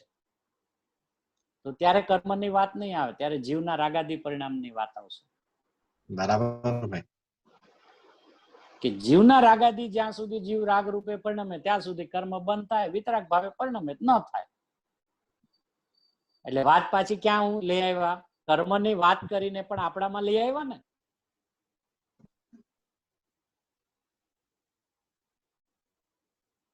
કે તારે કર્મ ન બાંધવા હોય તો તું રાગ ન કર, એમ કીધું. બરાબર. તારા રાગને કારણે એટલે કે એનું નિમિત્ત પામીને ત્યાં કર્મ બંધાય છે. હવે એ વચન તો આપણે સાંભળી લીધું, બરાબર છે. અને એને નિમિત્ત નૈમિત્તિકની બે દશા તરીકે સિદ્ધ કરી દીધી કે કર્મનો ઉદય છે નિમિત્ત છે ને અહીંયા રાગાદી થયા એ નૈમિત્તિક છે. પણ બાપુ એમ કેમ છે? અહીંયા એવું કયું પરિણમન થયું કે રાગનું? પણ રાગનું એટલે એક્ઝેક્ટલી શું એમ?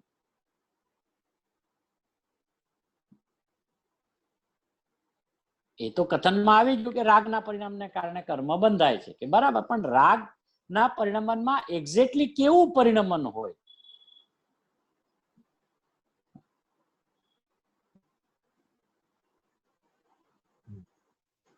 તો કે એક સામાન્ય કથન એવું છે કે રાગ એટલે દુઃખનું પરિણમન. બરાબર બરાબર. એક કે રાગ એટલે આકુળતાનું પરિણમન. એ બરાબર છે, એ રાગ એટલે આકુળતાનું પરિણમન છે, દુઃખનું પરિણમન છે. પણ એ દુઃખનું પરિણમન રાગમાં થયું કેવી રીતે?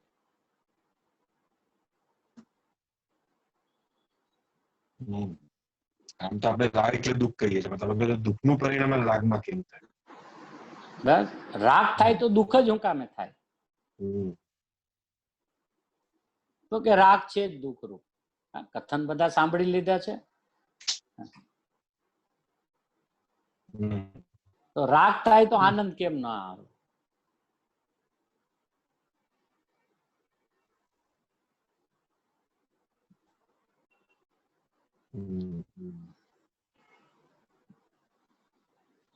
બરાબર. શું છે એટલે કે જો એક સામાન્ય જ્યારે બે વેદનને સિદ્ધ કરવા હોય, વિતરાગ વેદનને અને રાગવાળા વેદન, તો એ બે વેદનને એકને નિરાકુરતા કે એકને આકુરતા કે. હવે એ બે થી જીવને લક્ષણ પહેલા ખ્યાલ આવે કે અચ્છા અત્યારે જે વેદાઈ રહ્યું છે ભલે ગમે તેવો રાગ હોય પણ સાથે મને આકુરતા વેદાય છે એટલે એ રાગના પરિણામ છે. બરાબર. પછી એમ કહીએ કે એ રાગના પરિણામમાં એવું શું છે કે જેને લઈને રાગમાં દુઃખ થાય છે?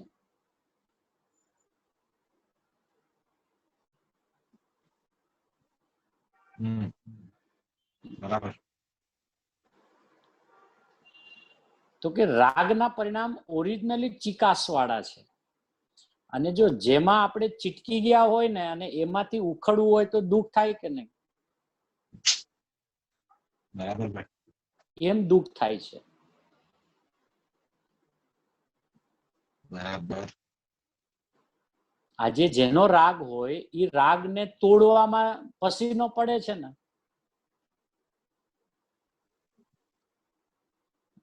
બરાબર ભાઈ.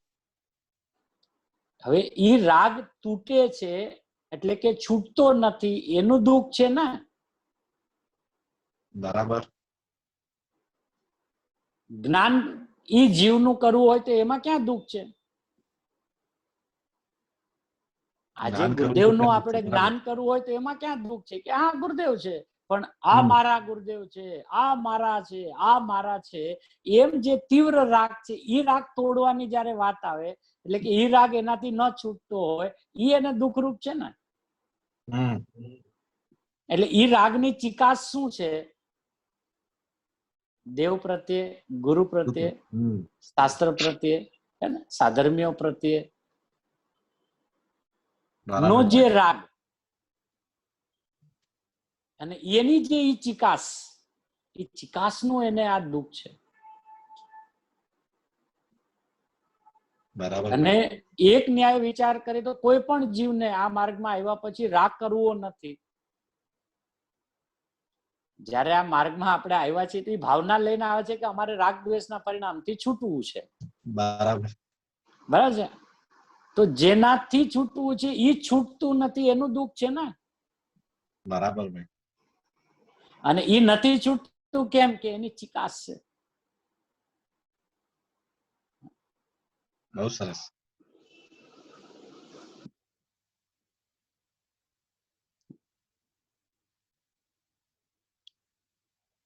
એટલે આજે આપણને ગુરુદેવ વિશે કોઈ કાંઈ પણ કે અને તીવ્ર રાગ ફાટી પડે છે કે નહીં? હા ભાઈ. અને આપણને કોઈ એમ કે ગુરુદેવ પરદ્રવ્ય છે, એ આનું સંભળાય નહીં. અમારા ગુરુદેવને પરદ્રવ્ય કયો છો? ગુરુદેવની ભાષામાં કહીએ તો કે લાખ વાર પરદ્રવ્ય છે. લે ને. બરાબર ભાઈ. કારણ કે એ જ ગુરુદેવ એ જ વિચારતાની ગાદી ઉપર બેસીને એમ કે આ જીનેન્દ્ર પરમાત્મા લાખ વાર પર છે. નથી પ્રવચનમાં કહેતા કે શુદ્ધ છે ઈ પર? કે એક વાર નહીં લાખ વાર પર. લે ને. શુદ્ધ છે તો એનું શુદ્ધ એના માટે છે. હવે ઈ જયારે વાત આવે તો અંદરમાં શું થાય? અરે ગુરુદેવ ચિકાસ છે ને, છૂટતો નથી. ચિકાસ નો અર્થ શું? એના પ્રત્યેનો રાગ તૂટતો જ નથી અને દિવસ રાત વધતો જાય છે. હવે વધેલો રાગ ને તોડવો એટલે છે એનો છે એટલો નથી તૂટતો.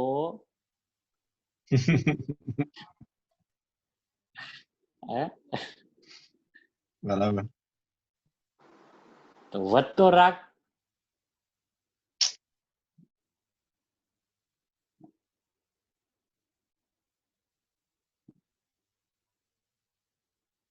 તો જે પરિણામન ચિકાસના છે ને જ્ઞાન એટલું તૈયાર કરવું કે દેવશાસ્ત્ર ગુરુ વિશે બી કાલે કાંઈ પણ કે ને તો જ્ઞાતા ભાવે જોઈ લેવું.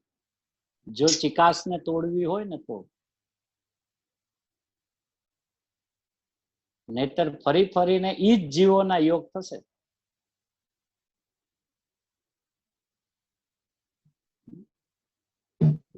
બરાબર ભાઈ.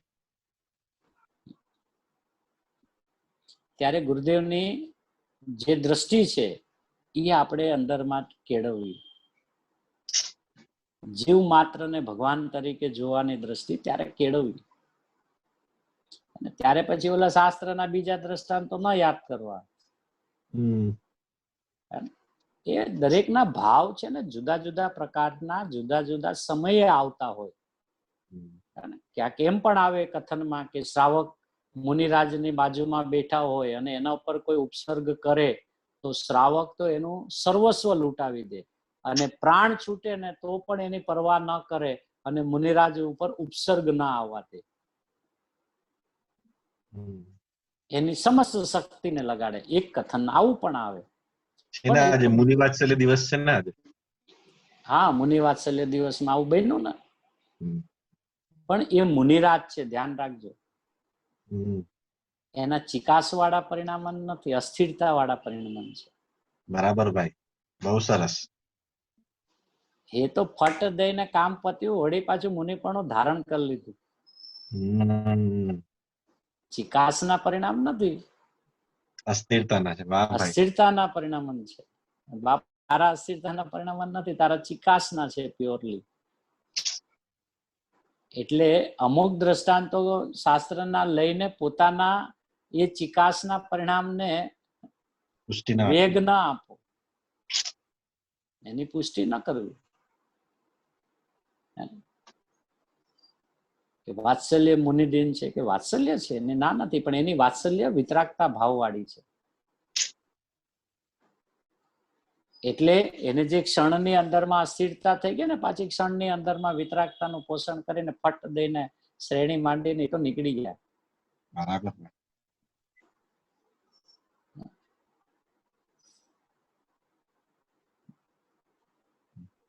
અહીંયા તો મૂળ એટલું સમજવું છે કે કર્મ શબ્દ કોને કે છે, અને એ કર્મમાં શું એવું પરિણમન થાય છે કે જેને કર્મ કે છે. તો કાર્ય શબ્દ તો છે એ તો બરાબર છે, તો કાર્ય તો બધા દ્રવ્યોમાં થાય છે, અને પૂતગલ દ્રવ્યનું કાર્ય પૂતગલપણે થાય તો એમાં કર્મ શું? બરાબર, કાર્ય તો છે જ, કાર્ય તો છે બધામાં. અને અહીંયા પણ શબ્દ જો કેવો છે, તે કર્મપણે પરિણમેલા પર્યાયો. તો પર્યાય કર્મ રૂપે પરિણમી છે એમ. તો પછી પર્યાય અને પર્યાયમાં થયેલું પરિણમન કર્મ રૂપે, તો ઈ શું?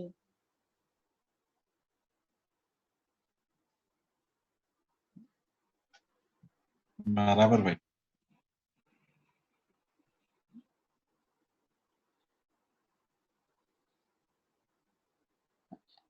એટલે ચિકાસને વિભાવનું પરિણામન એટલે કીધું કે ચિકાસને ચોળો ને તો એનો રસ નીકળી જાય છે.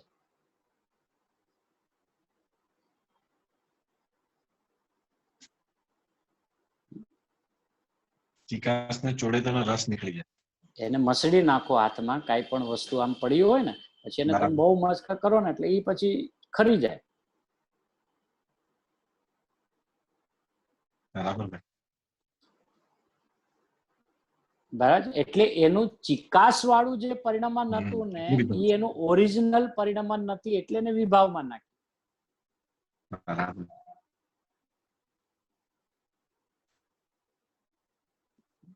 એટલે કોઈ પણ ચિકાસ વાળી વસ્તુ હોય ને, એ અમુક સમયમાં સુકાઈ જાય. આપણે જો ફેવિસ્ટિક લ્યો, ફેવિકોલ કે જે કાંઈ લેતા હોય, પછી કેમ કે ભાઈ જલ્દી જલ્દી પેસ્ટ કરી લો ને તો હમણાં સુકાઈ જશે. અચ્છા, એની સુકાઈ જાય ને પછી કે હવે આ ચીટકાડો, કે હવે આમાં ન ચીટકે. પણ ફેવિકોલ છે ને, કે ભલે ફેવિકોલ હોય તો શું થઈ ગયું, ચિકાસ ગઈ એટલે વાર્તા પૂરી થઈ ગઈ.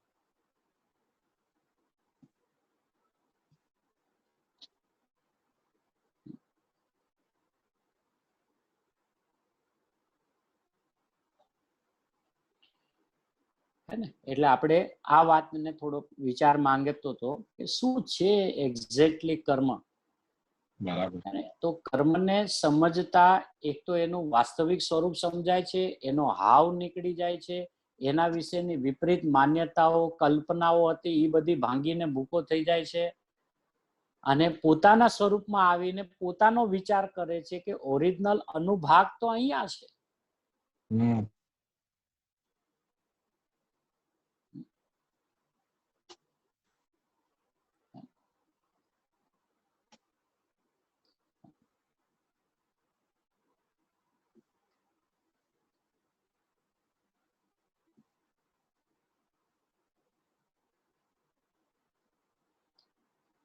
એટલે એ ચિકાસ વાળું આ પરિણામ હોય ને, પછી આમ કરીને આમાં એને આમ ખેંચો ને તો આમ લાંબુ થાય. એટલે એને શું કહેવાય, એના પ્રદેશનો વિસ્તાર થયો. બરાબર. એટલે એના પ્રદેશનો વિસ્તાર થાય ને એટલે બીજા આજુબાજુ વાળા હોય ને ત્યાં આવીને ખડકાઈ ગયા હોય. એ જ સમયે એવી પરિણમન વાળા બીજા આજુબાજુના, એટલે ઈ જોવામાં શું આવે, જો આને લઈને ઓલો છિટકી ગયો, જો આને લઈને ઓલો છિટકી ગયો એમ.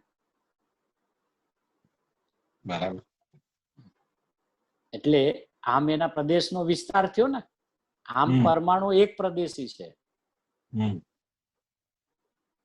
બરાબર. એ આગળ આવ્યું હતું ને કે ભાઈ ખરેખર તો પૂતગલ પરમાણુ તો એક પ્રદેશી છે, પણ એના પ્રદેશમાં પણ આવો સંકોચ વિસ્તાર હશે ને. બરાબર.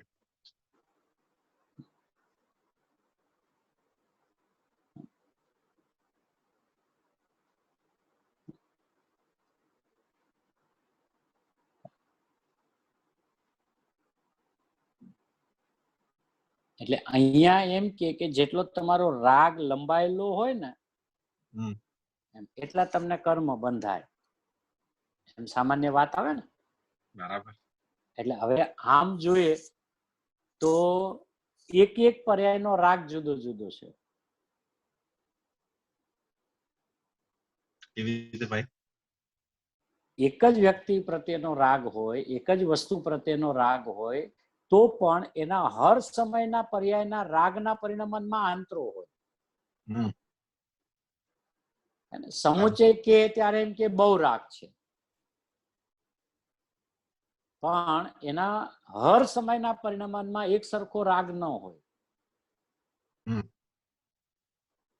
બરાબર છે. એટલે ચિકાસની વ્યક્તિગત પરિણમનમાં પણ એવું છે કે એ પરમાણુની ચિકાસ ક્યારેક એટલી બધી અનંત ગુણી થઈ જાય, ચિકાસ જ હો ખાલી, અને ક્યારેક એટલી બધી હીણી થઈ જાય, ચિકાસ ખાલી. એનું પણ સમય સમયનું સ્વતંત્ર પરિણમન છે.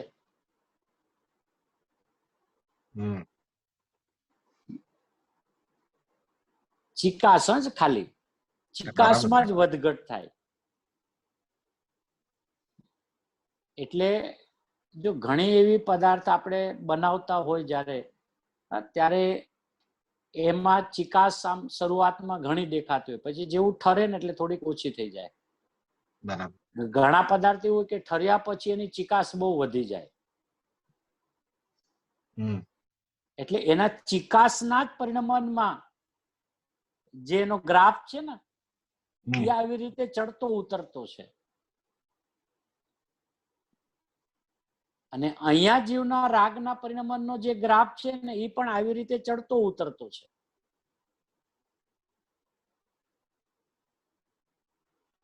ક્યારેક ભગવાનની ભક્તિમાં બહુ મજા આવે ને ક્યારેક ભગવાનની ભક્તિમાં કંટાળો પણ આવે. એ જ ભગવાન, એ જ ક્ષેત્ર, બધું એનું એ. તો અહીંયા પણ રાગનો ગ્રાફ પણ ઉપર નીચે થાય છે ને. બરાબર. અને એ રાગનો ગ્રાફ જે ઉપર નીચે થાય છે કોઈ એક પર્યાયનો નથી આમ જોઈએ તો, હે ને. એવી ને એવી પર્યાયો આમ ધારાવાહી હોય ત્યારે આપણને ખ્યાલ આવે કે રાગ છે. ઓલો અસંખ્ય સમય ઉપયોગ કામ કરે છે એમ કીધું ને, હમ તો એમાં પણ રાગની પર્યાયોનો ધારા પ્રવાહ વહેતો હોય ત્યારે ખ્યાલ આવે કે આ પ્રકારનો રાગ ચાલે છે. બરાબર. એટલે એનો આ રીતે જે સુમેળ જે છે બેયની અંદરમાં ભિન્ન ભિન્ન પણા વાળું સુમેળ, એમ એકને લઈને બીજામાં છે એવો સુમેળ નહીં. પણ ઓલામાં પણ એની પોતાની તે સમયની શક્તિથી એનું પરિણમન એનામાં થયું છે, અને અહીંયા જીવના પરિણમનમાં એની પોતાની ઊંધાઈ આડોડાઈ ને કારણે અહીંયા એનું એવું જે પરિણમન થયું છે. બેના પરિણમનનો સમય એક છે, પણ બેના પરિણમનમાં ભિન્ન ભિન્નતા છે. અને એને પછી વ્યવહારના વચનમાં, કારણ કે જીવ હંમેશા બધી વાત કર્મથી સમજવા માટે ટેવાયેલો છે, એટલે એમ કે તમે રાગ કરશો એટલે કર્મ બંધાશે.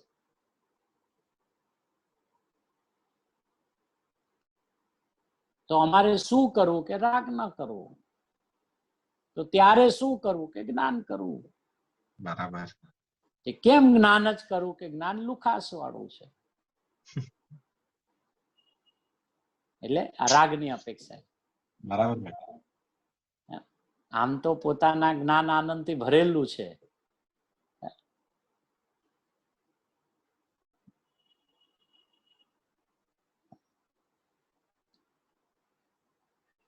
એટલે એને રાગને તોડવા માટે એને મસળવો પડે.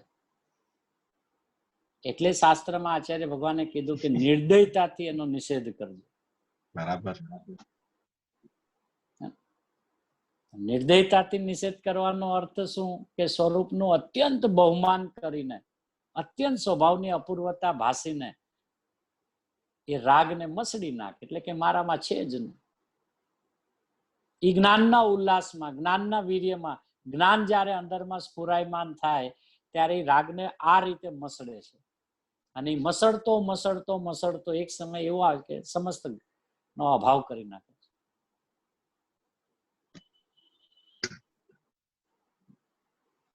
બરાબર. પેલા રાગની ચિકાસ જાય છે, ચિકાસ હતા રાગીઓ જાય છે. એટલે અહીંયા જો ગુરુદેવે શબ્દ એમ કીધો કે એની રાગમાંથી રસ ઉડી જાય છે, રાગ ઉડી જાય એમ નહીં. જો 90 પેજમાં પહેલી જ લાઈન છે, એને રાગમાંથી રસ ઉડી જાય છે. રસ, રાગ ઉડી જાય એમ નહીં, રાગ રહે થોડો કાળ. તો રાગ રહી ગયા પછી શું થયું કે રસ ઉડી ગયો.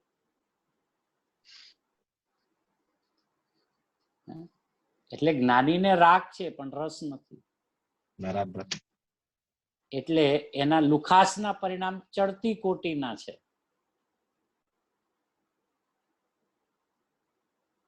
એટલે અહીંયા રાગની ચિકાસ વાળા પરિણામ જે છે ને એ ઉતરતી કોટી વાળા છે. બરાબર. એને બીજા શબ્દમાં એમ કીધું કે રાગ છે જ્ઞાનીને, પણ રાગનો રાગ નથી. બરાબર. રાગ છે ને રાગનો રાગ નથી એટલે શું?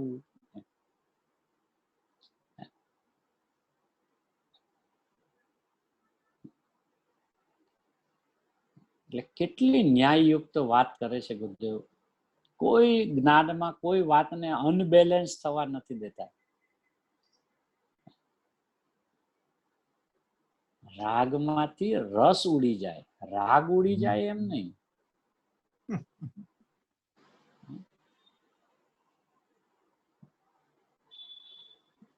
પછી એક દ્રષ્ટાંત ગુરુદેવ નતા આપતા કે એક ભાઈએ જિંદગીભર ચૂરમાના લાડવા જ ખાધા છે, એને બીજી કોઈ દાળ ભાત શાક રોટલી કોઈ દિવસ ખાધી જ નથી. અને એના ઘરે એનો 22 વર્ષનો યુવાન દીકરાનું ક્ષેત્રાંતર થયું, અને એને જ્યારે જમવા બેસાડ્યા ત્યારે એના ધર્મપત્ની એના માટે ચૂરમાના લાડવા લઈ આવ્યા. તો કે છે આ કઈ પ્રસંગ છે ચૂરમાના લાડવા ખાવાનો? જવાન જોત દીકરો ઘરમાંથી ગયો છે. ધર્મપત્ની કહે છે કે પ્રભુ તમે અત્યાર સુધી બીજું કઈ ખાધું જ નથી, હવે તમે જ એક અમારા સહારા છો, તો તમે આ ખાઈ લો. ગુરુદેવ કે ઈ જયારે દીકરાની હયાતીમાં જે રીતે ચૂરમાન લાડવા ખાતો હતો અને ઈ દિવસે જે ચૂરમાના લાડવા ખાય છે, તો ચૂરમાન લાડવો તો ચૂરમાનો લાડવો જ છે. કે લાડવો રહી ગયો ને રસ ઉડી ગયો.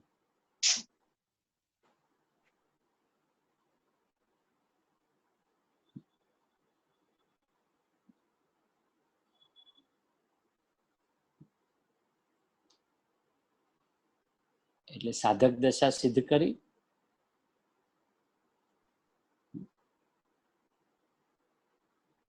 સાધક જીવના પરિણામમાં કેવી રીતે હોય છે. દેખાતો હોવા છતાં રાગ, પણ રસ વગરનો રાગ છે, રુચિ વગરનો રાગ છે. આમ જોવામાં એવું આવે કે જાણે એમાં ખોડાઈ ગયા છે, પણ રસ ઉડી ગયો છે, રાગ રહી ગયો છે.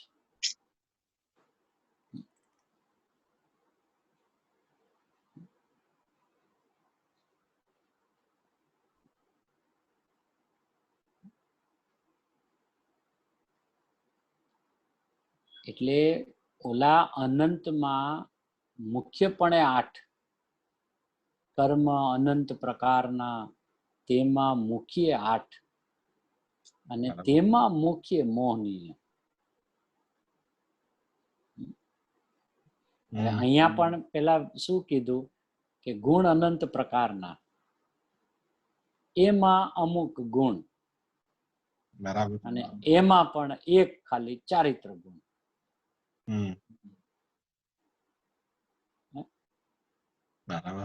અને આમ શું કીધું કે રાગ તો અમુક ગુણોની પર્યાય. એમ એટલે એ જે 21 ગુણ ગુરુદેવે કાઢ્યા, બરાબર, હવે અનંતની અપેક્ષા, જેમ ઓલામ કીધું કર્મ અનંત પ્રકારના, તેમાં મુખ્ય 8 ને તેમાં મુખ્ય મોહની. એટલે અનંતમાંથી 8 માં લાવ્યા ને 8 માંથી 1 માં લઈ આવ્યા.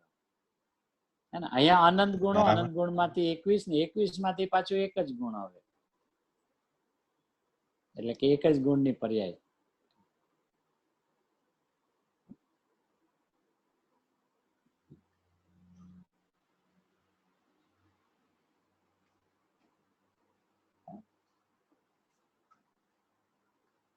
એટલે અહીંયા જે કીધું ને કે ઈ તો આમાં એટલે પરમાણુમાં એક પ્રદેશવત્વ નામનો ગુણ છે સામાન્યમાં, એ વિકાર રૂપે પરિણમે. એમ હવે ઈ પ્રદેશવત્વ ગુણનો વિકાર રૂપે પરિણમન થવું એટલે શું કે એનો જે વિસ્તાર થાય છે ને ઓલા ચિકાસનો,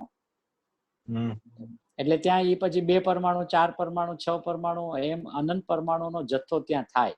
પછી જેનું નામ પડ્યું સ્કંદ. તો ઈ એમ કહેવાય કે એક પરમાણુનો પોતાનો વિસ્તાર છે, એક પરમાણુનો. એવો જ વિસ્તાર બીજા પરમાણુનો પણ એવો જ છે, ત્રીજા પરમાણુનો પણ એવો જ છે. અને એમ બધા પરમાણુની એક સરખી સ્થિતિ પરિણમન વાળી ઈ જયારે એક ક્ષેત્રે અત્યંત નિકટ આવે ત્યારે એનું નામ પડ્યું સ્કંદ. પણ એમાં પણ પાછું એક એકનું પરિણમન પોતાની દ્રવ્યગુણ પર્યાયને ન ઓળંગતું અને પોતાની સ્વક્ષેત્રમાં રહેતું, એની અંદરમાં આવું પરિણમન થાય છે.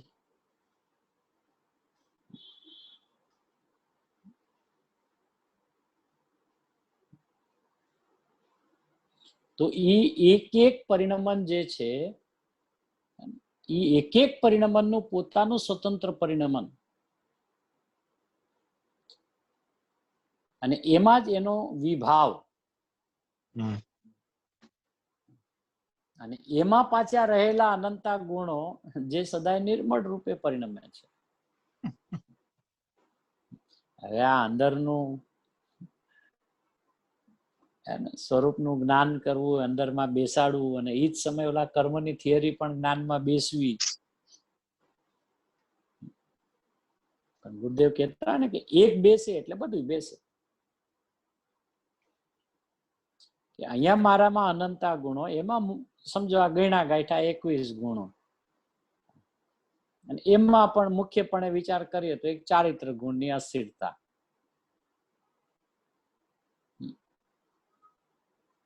પણ ચારિત્ર ગુણમાં એવું શું થાય છે કે જેને રાગ કહેવાય છે? ચારિત્રનું કામ છે લીનતાનું, બરાબર? હવે ચારિત્રનું ઓરિજિનલ કામ, ફંક્શન જો લીનતાનું છે તો એનું કામ ખરેખર રાગ તો છે નહીં. બરાબર. ચારિત્ર ગુણની વિપરીત પર્યાય કેમ કીધી?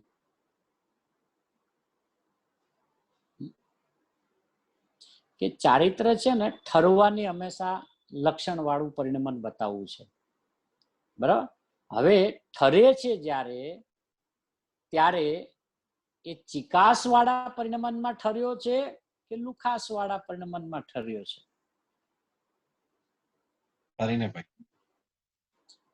ચારિત્ર એટલે લીનતા, બરાબર? ચારિત્ર એટલે લીનતા. હવે લીનતામાં રાગ કેવી રીતે આવી ગયો? બરાબર. તો કે છે એ રાગને જ્ઞાનીઓએ કેવી રીતે સિદ્ધ કર્યો? કે જેમ અહીંયા કીધું કે પર્યાય પરિણમી, પર્યાય પરિણમી, પરિણમેલી પર્યાયમાં કયો ભાવ ઉત્પન્ન કર્યો અને કયા ભાવમાં ઈ ઠર્યો, એટલે કે એમાં લીન રહ્યો.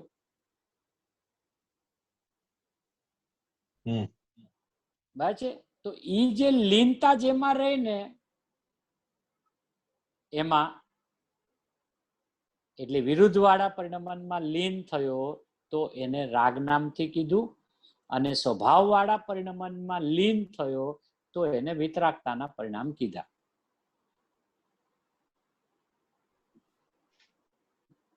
હવે ઈ ન્યાય જુઓ તો લીનતા બેયમાં છે.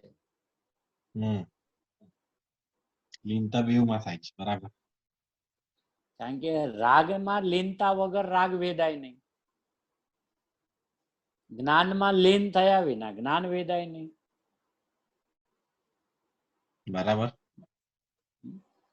તો ચારિત્ર ગુણની વિપરીત પર્યાયમાં રાગ મૂક્યો, એમાં શું બતાવવું છે? કે સાહેબ એનું ઓરિજિનલ ફંક્શન લીનતા છે, તો લીનતામાં રાગ કેવી રીતે સિદ્ધ થાય? તો કે પરિણમન થતા ચિકાસ વાળા પરિણમન રૂપે સ્થિર થયો છે કે લુખાસ વાળા પરિણમનમાં સ્થિર થયો છે? બસ એનું નામ રાગ, એનું નામ અહીંયા બાજુ વિતરાગ.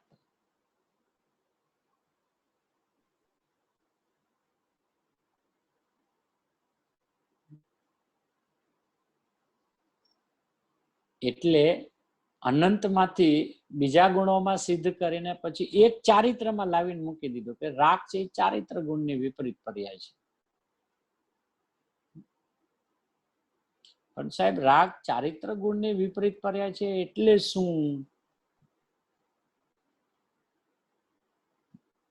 બરાબર ભાઈ. ચારિત્રનું કામ તો ઠરવાનું છે, લીનતાનું છે, અને એ તો સદાય લીન રૂપે રહ્યો છે. એનું ચારિત્રનું પરિણમન તો લીનતા વાળું, દરેક પરિણમનમાં લીનતા જ હોય. પણ લીનતા કયા ભાવમાં છે?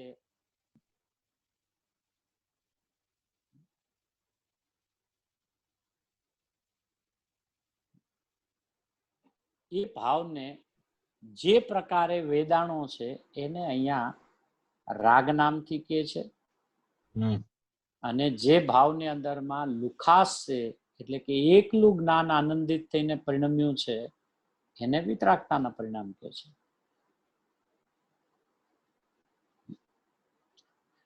એ રાગના પરિણામને કર્મ કહે છે અને વિતરાગતાના પરિણમને સ્વભાવનું પરિણમન કહે છે. એને અબંધના પરિણામ કહે છે, ઓલાને બંધના પરિણામ કહે છે.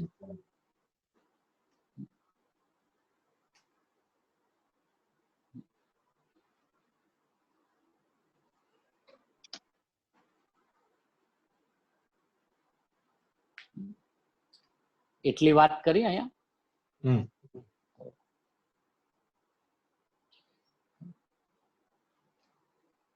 એ બધા કર્મપણે પરિણમ્યા નથી, અમુક જ ગુણની પર્યાયો કર્મપણે થઈ છે.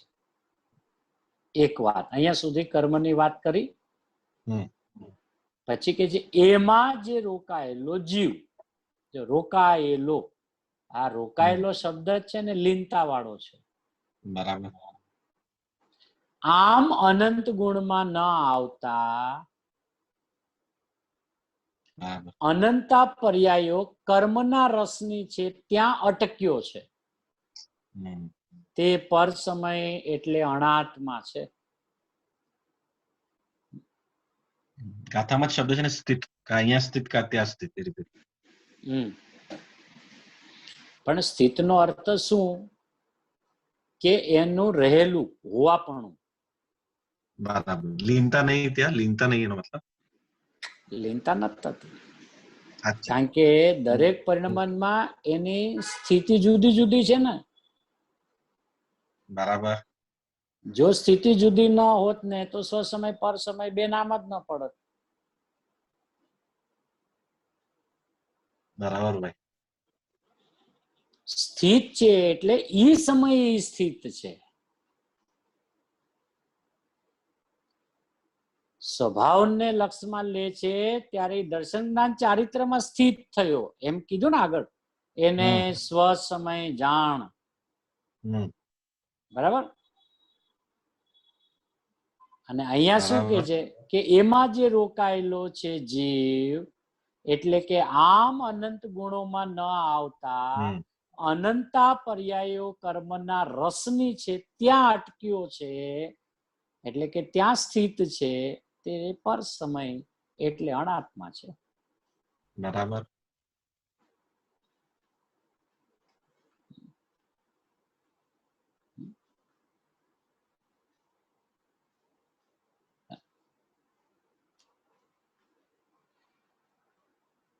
કારણ કે આ પરિણામની સ્થિતિની વર્ણન ચાલે છે, સ્વસમય પર સમય. બરાબર છે. હવે સ્વસમય પર સમયની જે સ્થિતિ છે, સ્થિત જે છે, તો કયા પરિણમનના સ્થિતને સ્વસમય કીધું અને કયા પરિણમનના સ્થિતને પર સમય કહે છે?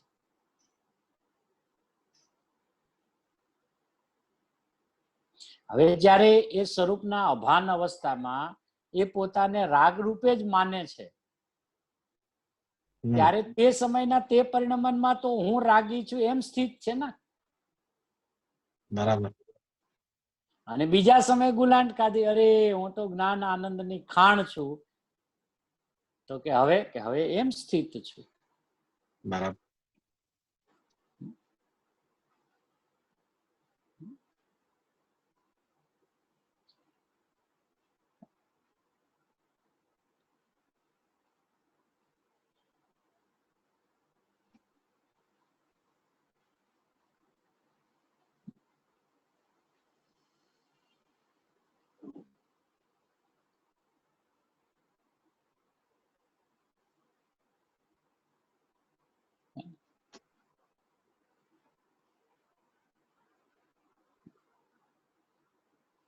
પછી मुमुक्षु पूछे છે कोई भाई कि हजारों लोग याद करके भी इस तत्व का विरोध करता है, वो आड़ा है?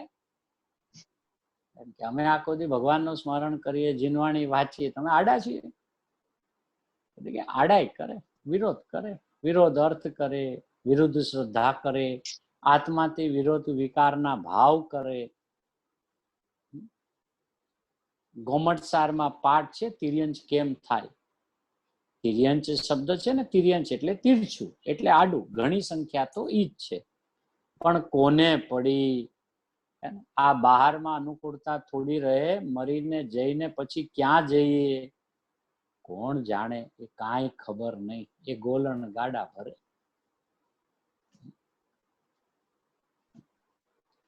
એટલે પોતાના તત્વને સમજવાનો ક્યારે ગંભીરતાથી ને ગરજવાન થઈને ક્યારે વિચાર જ કર્યો નથી.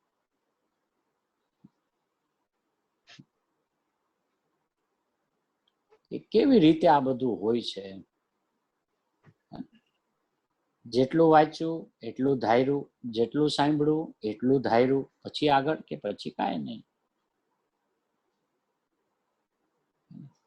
તો કે બાપુ જે ધાર્યું છે હવે એને બહાર કાઢ અને એનો વિચાર કર કે આ શું છે, કેવી રીતે આ હોય. કર્મ શબ્દનું વાચ્ય શું? કર્મ એક્ઝેક્ટલી કેવું, કોને કયું એવું પરિણમન થાય છે કે એને કર્મ નામ મળે છે, અને કયું એવું પરિણમન થાય છે કે જેને અકર્મ કે છે. અહીંયા મારામાં એવું કયું પરિણમન થાય છે કે જેને રાગ કે છે, અને કયું પરિણમન થાય છે કે જેને વિતરાગતા કે છે.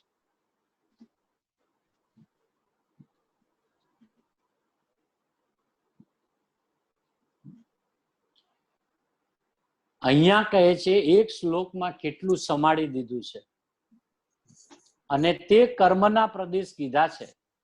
તે કર્મના પ્રદેશ તો પરમાણુ જડ છે, પણ એનો અનુભાગ જે છે એનો પ્રદેશનો અંશ ભાગ કહેવાય.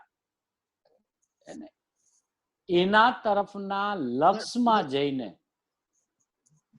જે વિકારપણે પરિણમ્યો છે તે અનાત્મા પર સમય કહેવામાં આવે છે.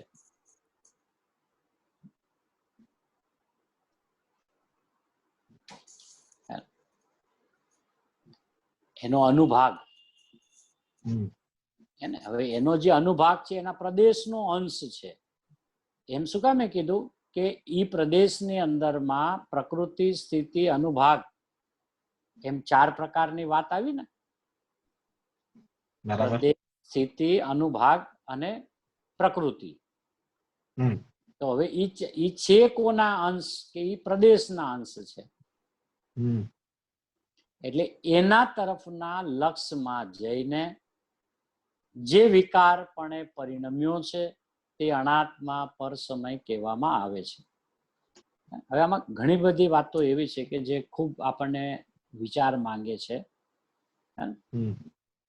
કે એક તો છે સમજાવવાની શૈલી, એક સ્થૂળ કોટીથી જીવને કાંઈક અંદરમાં ખ્યાલ આવે એવી એક શૈલી છે કે જે બધાને કાંઈક થોડુંક કળે, કાંઈક એના જ્ઞાનમાં ખ્યાલ આવે કે આ શું છે એમ.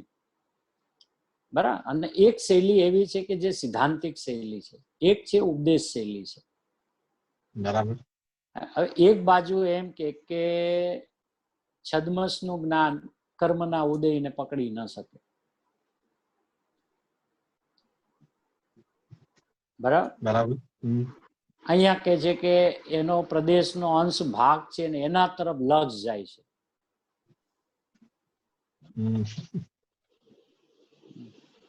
બરાબર. વાંચીએ સમજવું પડે. એનું વાચ્ય તો કાઢવું પડે ને કે પ્રભુ આમાં શું છે, કે બાપુ એ વાત થોડીક બીજી છે. વાત તો જીવના પરિણામને બતાવી છે, પણ તું કર્મનો કેડો મૂકતો નથી એટલે હારે હારે કર્મ પણ બતાવતા જાય છે. પણ તારે વિચાર કરવો કે મારું જ્ઞાન કર્મને પકડે નહીં તો એ ઉદય આવ્યો એ મને ખબર ન પડે, એના પ્રદેશ, પ્રકૃતિ, સ્થિતિ, અનુભાગ એ મને ખબર ન પડે. મને જે જણાય જ નહીં એમાં હું જોડાવ કેવી રીતે, જે મારી પકડમાં જ ના આવે એમાં હું એકાગ્ર કેવી રીતે થાવ, જે મારા જ્ઞાનના અત્યારનો વિષય જ બનતો નથી એમાં હું સ્થિત કેવી રીતે થાવ.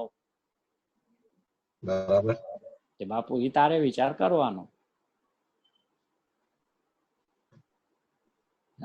તો આમાંથી માખણ નીકળશે.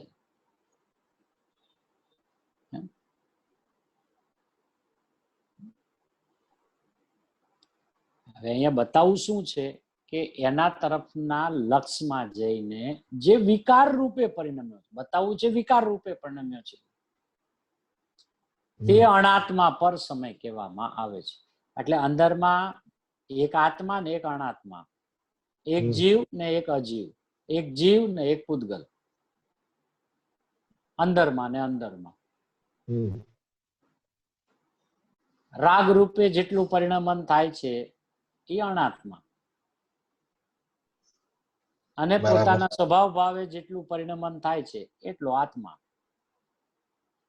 ઈ જીવ, ઓલો અજીવ. બરાબર. પણ સીધું આમ કેવા જાય ને તો જીવને એમ લાગે તો પછી આ કર્મોનું શું, ને કર્મને કારણે 4 ગતિમાં રખડીએ છીએ, 84 લાખ યોનિમાં ફરીએ છીએ, ને આ બધા ક્ષેત્ર છે ને એ બધા શું નથી? એ ક્ષેત્ર છે ને કોણ ના પાડે છે, પણ એ ક્ષેત્ર તારા ભોગવવાના સ્થાન નથી.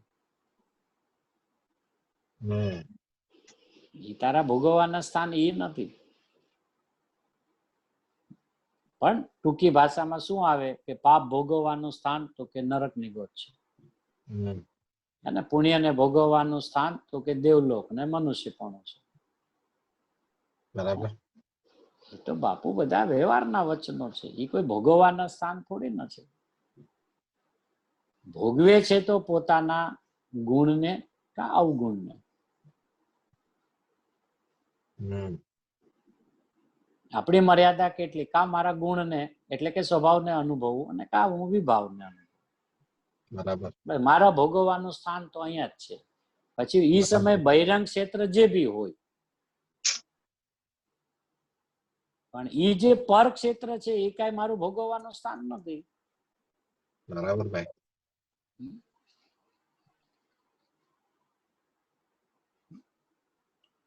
બહુ સરસ. આવી વાત છે. કર્મપણે પણ પરમાણુના અનંત ગુણો પરિણમ્યા નથી. એમ ભગવાન આત્માના અનંત ગુણો, પછી કે છે મિથ્યાત્વ, અવ્રત, કસાય આદિ પરિણમવામાં અનંત ગુણો નથી પરિણમ્યા, કેટલાક જ ગુણો. અને બહુ વિચાર કરીને કાઢ્યા હતા, ઘણા વર્ષ પહેલા, બહુ વધારે ન નીકળ્યા. 21 ગુણ કાઢ્યા હતા વિપરીતપણાના, કાઢ્યા હતા ઘણા વર્ષ પહેલા. ગામડામાં હોય ને એકાંત, વિપરીત ગુણ આત્મામાં તો કે એક મિથ્યાત્વ, એક ચારિત્ર, આનંદ, પ્રદેશ, એવા એવા કર્તા, કરમ, કરણ, સંપ્રદાન, અપાદાન, એવા ગુણો વિકારપણે થયા છે. બધા ગુણો નથી થયા. બધે કે વિચાર તો બધા આવ્યા હોય ને, એક ઘણા આવ્યા. આ બધા વિચારો કર્યા છે ત્યારે આ બધું બહાર આવ્યું છે ને. એક વસ્તુનું ડિટેલિંગ કર્યું અને પોતાના જ્ઞાનમાં ઊંડા ઉતરીને આનો બધો વિચાર કર્યો, મેળવણી કરી, તો આટલું ક્રીમ બહાર આવ્યું ને. અને બેયને ન્યાયયુક્ત થી કે છે, આ બાજુ જીવ જયારે રાગ રૂપે પરિણમે છે ત્યારે એના અનંત ગુણો વિકાર રૂપે નથી પરિણમતા. ઓલામાં જયારે કર્મ રૂપે પરિણમે છે ત્યારે એના અનંતા ગુણો વિકાર રૂપે નથી પરિણમતા. બરાબર.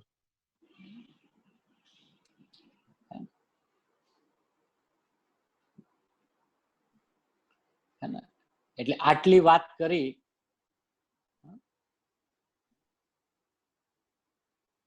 અહીં કહે છે કે જે જીવ પૂતગલ કર્મના પ્રદેશોમાં, એટલે કે એ કર્મનો જે ભાગ છે વિકાર, આત્માનો સ્વભાવ નથી. હવે કર્મમાં શું વાત કર્યા કરે? વિભાવ, એટલે પુણ્ય ને પાપ, દયા ને દાન, વ્રત ને ભક્તિ, કામ ને ક્રોધ, રડવું ને કમાવું, એનું ધ્યાન, એ બધું પાપ. એમાં જે સ્થિત છે, જો આ મૂળ વાત, એમાં જે સ્થિત છે તેને પર સમય જાણ, તેને અનાત્મા જાણ. કેમ કે એની પર્યાયમાં વિકારપણે થવું, એ વિકાર આત્મા નથી. વિકાર એ આત્માનો કોઈ સ્વભાવ નથી. વિકારપણે પરિણમ્યો છે, થયો છે, તે અનાત્મા છે. હવે આટલી વાત કરીને હવે જે સમયની વાત આચાર્ય ભગવાને પહેલા જે સિદ્ધ કરી છે, કારણ કે અહીંયા સુધી તો ગુરુદેવે શબ્દાર્થનો અર્થ બધો કર્યો. હવે મૂળ ટીકા ની અંદરમાં જે પહેલો જ સમય શબ્દ ઉપાડ્યો છે કે સમય કોને કહેવાય, હવે એની વાત અદ્ભુત રીતે જે આચાર્ય ભગવાને જે રીતે બતાવી છે, ગુરુદેવ અદ્ભુત રીતે એને સ્પષ્ટ કરી છે. એ આપણે ગુરુદેવ જેમ સમજાવે છે એમ સમજશું. આપણે સ્કંદની વાત કરી કે એક સરખા પરમાણુઓ એકબીજાના એક ક્ષેત્ર વગાએ આવે ત્યારે આપણે એને સ્કંદ કહીએ, નજીક નજીક, પણ એ એકબીજાને અડતા નથી, પોતપોતાનું સ્વતંત્ર પરિણમન છે. તો એ બધા પરમાણુઓનું પરિણમન એક સરખું હોય કે જુદું જુદું હોઈ શકે? નહીં, બધાનું હોય જુદું, પણ એક જેવું હોય. હા, એક જેવું જ હોય એમ. પણ એક જેવામાં પણ પાછું બધાયનું પોતપોતાનું હોય. હા, એ પોતપોતાનું ખરું, પણ બધા જ પરમાણુઓ એક જ સરખી રીતે પરિણમે એવું? હા બને ને, એવા તો આપણે હજારો જીવોમાં પરિણામ એક સરખું નથી જોતા. અને છતાંય એક સમયમાં એક જેવું દેખાતું પરિણમનમાં પણ એના પોતાના ગ્રાફ તારતમ્યતા જુદી જુદી હોય છે. જુદી જુદી હોય. હા. ને જેમ કે આપણે આજે જિનેન્દ્ર ભગવાનની ભક્તિ માટે બેઠા હોય ને આખો હોલ ઠસોઠસ ભર્યો ને બધા ભક્તિથી પૂજા ચાલતી હોય, ભક્તિ ચાલતી હોય, હે ને, તો બધા ડોલતા હોય. તો આમ એક પ્રકારે જો તો બધાને એક જાતનો શુભનો ભાવ ચાલે છે એમ. બરાબર. કોમન તો આપણે એમ કે બધા શુભ ભાવમાં લે, અને છતાંય બધાના તે સમયના શુભ ભાવમાં તારતમ્યતા છે. હા, એવી રીતે આ પરમાણુમાં પણ હોય જુદા એવી તારતમ્ય. રીતે હા 100%. કારણ કે પરમાણુમાં દ્રષ્ટાંત આપવું હોય ને, જે એક સરખાપણું તો સિદ્ધ ભગવાનનો આપવાનો. દરેક સિદ્ધ ભગવાન તો બધા એક સરખા પરિણમતા હોય, ગુણોને હિસાબે પૂર્ણ છે, બધા એક સરખા પરિણમતા હોય, પણ છતાં પોતાની તારતમ્યથી સ્વતંત્ર છે.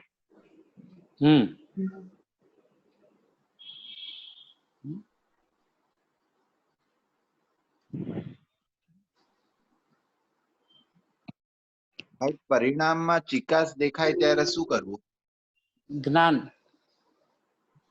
જ્ઞાનનો અભ્યાસ વધારી દેવો.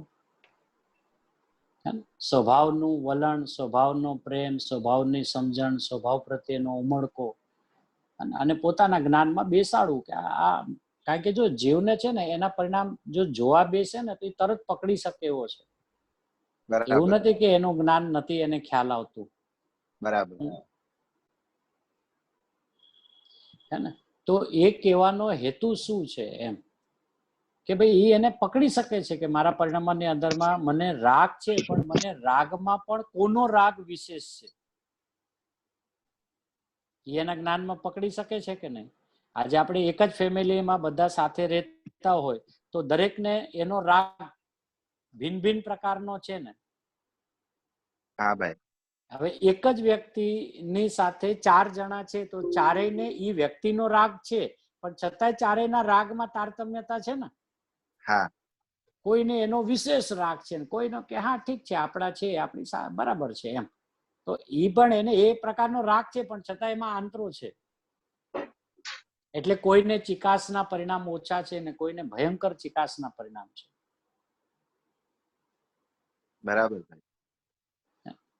એટલે જો અમે સામાન્ય છે ને, એક આમ આપણા અનુભવમાં આવતી વાત એવી છે કે આપણને જેના પ્રત્યે તીવ્ર રાગ હોય ને એના વિશે કોઈ એક શબ્દ પણ ઊણો ઉતરે ને તો આમ ખળભળાટ થઈ જાય કે નહીં?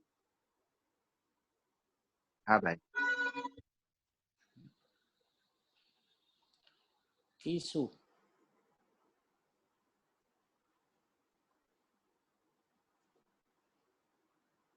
હવે આજના પ્રવચન પછી મને એમ લાગે છે કે ચિકાસ તો હતી, પણ આ વધારે દેખાશે, ક્લિયરલી જ્ઞાનમાં બાયફર્કેટ થશે કે આ પરિણામમાં આ ચિકાસ છે. હા, એટલે એનું જ્ઞાન છે ને ત્યાંથી વ્યાવૃત થવા માંડશે. બરાબર. હવે વ્યાવૃત થવું એટલે શું કે એ રાગને ચોડવાનો ચાલુ કરશે. હવે રાગને ચોડવું એનો અર્થ છે જ્ઞાનને પડખે ચડે છે. બરાબર. અને જેટલો જ્ઞાનને મસડે ને એટલે મલાવે, ઓલાને મસડે કહેવાય, આને મલાવે કહેવાય. પોતાના સ્વરૂપને જેટલો મલાવતો જાય એનો અર્થ કે ત્યાં રાગ ચોડાતો જાય છે, એને મસડે છે. એટલે મસડતા મસડતા મસડતા એને ચિકાસ એમાંથી નીકળી જાય છે. બરાબર. અને એને પોતાને ખબર પડે કે હવે એ વ્યક્તિ તો વ્યક્તિ તરીકે જ રહી છે, પણ મારો રાગ તૂટી ગયો છે. એટલે હવે એ વ્યક્તિનું વ્યક્તિ તરીકે જ્ઞાન ચાલે છે, મારા તારા તરીકે જ્ઞાન નથી ચાલતું. એની વિતરાગતાનો અંશ એને પ્રસિદ્ધ થયો, પ્રગટ થયો કે હવે એ જાણે છે કે આ છે ને બરાબર છે એમ. પણ અહીંયા જે ગુરુદેવે કીધું ને કે એના રાગમાંથી રસ ઉડી ગયો, રાગ રહી ગયો. હા, હવે બધી એનો અર્થ એમ નથી કે એની ભક્તિ પૂજા એના પ્રત્યેનો અહોભાવ વિનય બધું વળ્યું જાય, એવું ના થાય.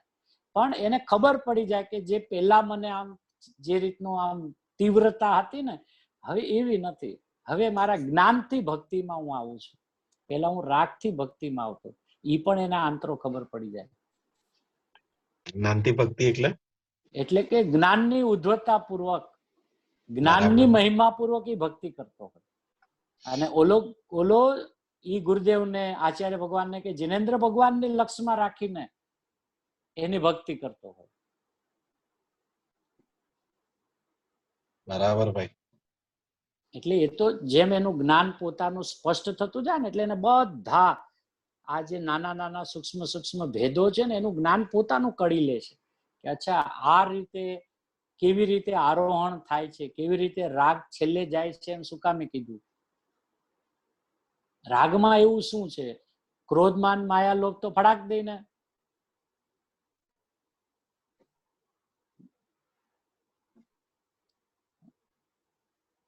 તો એ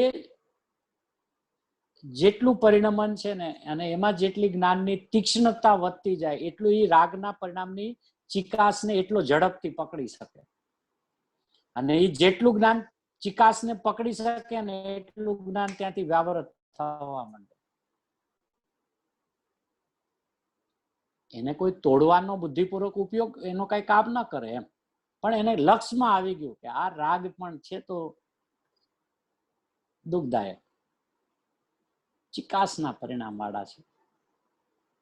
એટલે એ પછી જ્ઞાનની લુખાસમાં આવી જાય. એટલે જ્ઞાનની લુખાસમાં આવે એટલે જ્ઞાન આનંદિત રૂપ જયારે પરિણમે છે, ત્યારે જ્ઞાનીઓને એમ કીધું, જ્ઞાનીઓએ, કે ત્યારે એને બંધ નથી પડતું.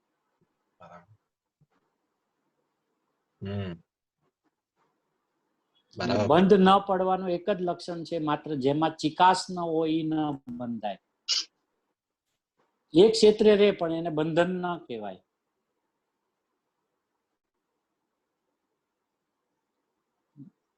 બહુ સરસ ભાઈ.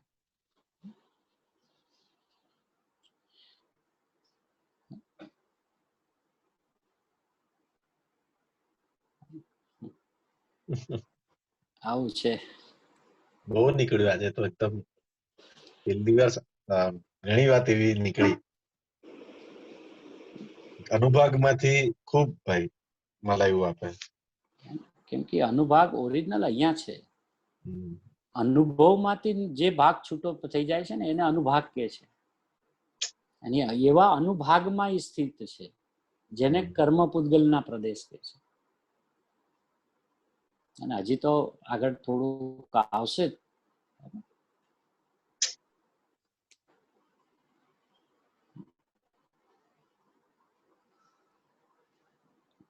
એટલા પ્રદેશોને જ આચાર્ય ભગવાને ગુરુદેવે પ્રદેશ જ ભિન્ન છે.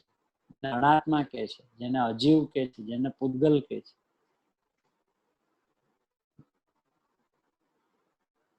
અને ગુરુદેવ એમ કે આમ છે અસંખ્ય પ્રદેશ, માયલા પ્રદેશ, તો પણ સ્વભાવની દ્રષ્ટિથી એ પ્રદેશોને ભિન્ન ગણવામાં આવ્યા છે. જેમાં હું પ્રસિદ્ધ નથી થતો, જેમાં સ્વસંવેદન નથી, જેમાં ક્યાંય ચૈતન્યનો પ્રકાશ વ્યાપતો નથી, જેમાં ક્યાંય જ્ઞાન વ્યાપતું નથી, એ અપેક્ષા એનામાં જ્યાં હું નથી ત્યાં એ મારામાં નથી. એટલે મારામાં જે નથી એના પ્રદેશ પણ ભિન્ન છે. પણ એ પ્રદેશ ભિન્ન એવા સર્વથા વાળા ન લઈ લેવા કે જે પ્રદેશ જેમ બીજાના ભિન્ન છે એમાં ભિન્ન છે. એ 181 ગાથામાં ગુરુદેવે ઘણું સ્પષ્ટ કર્યું છે. બરાબર ભાઈ. ક્રોધાદી છે ઉપયોગમાં એમાં ઘણી બધી વાત પ્રદેશ ભિન્નતાની લીધી છે, પણ ગુરુદેવે બહુ બેલેન્સ વાળી લીધી છે. એટલે વસ્તુને આમ બે ભાગ નથી પાડી દીધા, પણ અંદરમાં બે ભાગ કેવી રીતે જોવાના છે એ એને બતાવ્યા.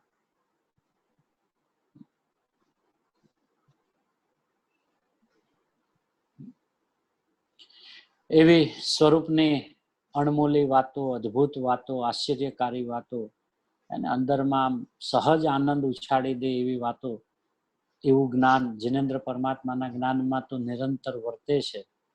અને એવી જ ઓમ ધ્વનિની અંદરમાં પણ આ જગતના સર્વ પદાર્થોનું સ્વરૂપ કેવી રીતે રહેલું છે એની જે અદ્ભુતતા આવી છે, એને ગણધર આદિ પરમાત્માઓએ એના શુદ્ધાત્મ સ્વભાવની અંદરમાં અનુસંધાન કરીને શાસ્ત્રની અંદરમાં જ્યાં સૂત્રો દ્વારા આપણા નિજ વૈભવને બતાવ્યો છે, અન્ય દ્રવ્યને પણ એના નિજ વૈભવથી બતાવ્યો છે અને બધા વિશ્વની અંદરમાં સ્વભાવ ભાવે પરિણમે છે. એ જ વિશ્વની સુંદરતા છે.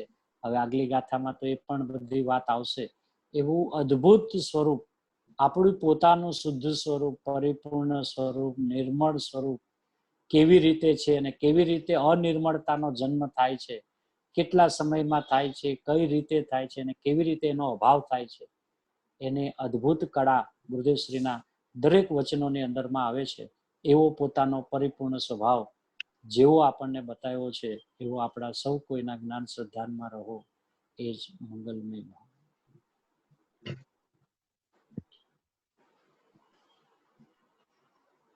બોલો લોકના અગ્રભાગે બિરાજમાન ઋષભદેવ આદિ મહાવીર પર્યંત અનંત ભગવંતોનો જય હો. હાલ મહાવિધિ ક્ષેત્રમાં બિરાજમાન સિમંદર આદિ 20 વિયનમાં નરિયન ભગવંતોનો સમયસાર પ્રવચનસાર આદિ જીનવાણી મહાત્મનો આ જીનવાણીના રચયિતા કલિકાલ સર્વજ્ઞ શ્રી કુંકુંદાચાર્ય આદિ અનંત આચાર્ય ભગવંતોનો જય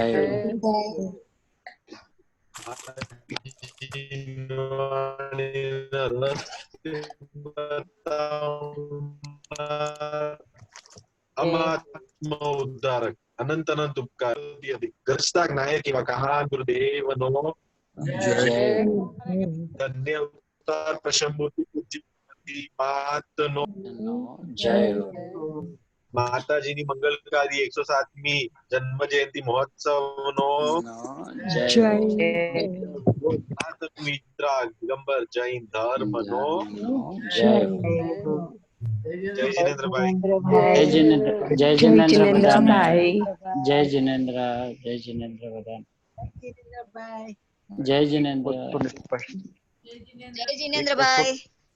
જય જિનેન્દ્ર, જય જિનેન્દ્ર. એક વસ્તુને સ્પષ્ટ કરી દો જરા, વિષયથી કદાચ જુદી વસ્તુ આવી ગઈ હતી મારે. અત્યારે જે મેં તમને સિદ્ધ ભગવાનની જે વાત કરી ને, એ સિંગલ પરમાણુ પૂરતી વાત હતી, પણ અત્યારે વિષય છે એ સ્કંદનો છે. એ થોડો ફેર છે.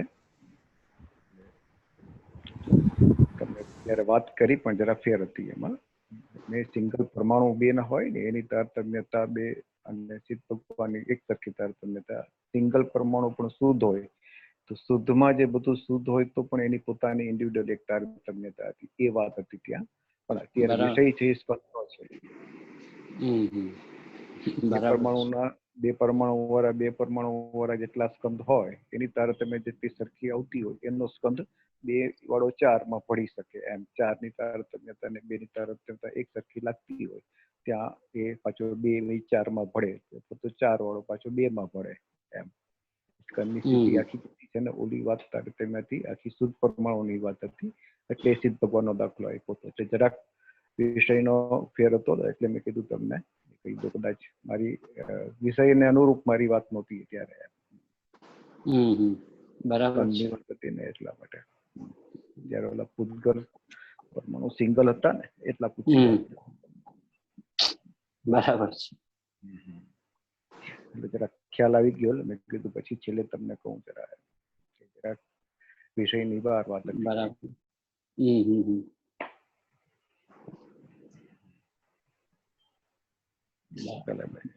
જય જિનેન્દ્ર.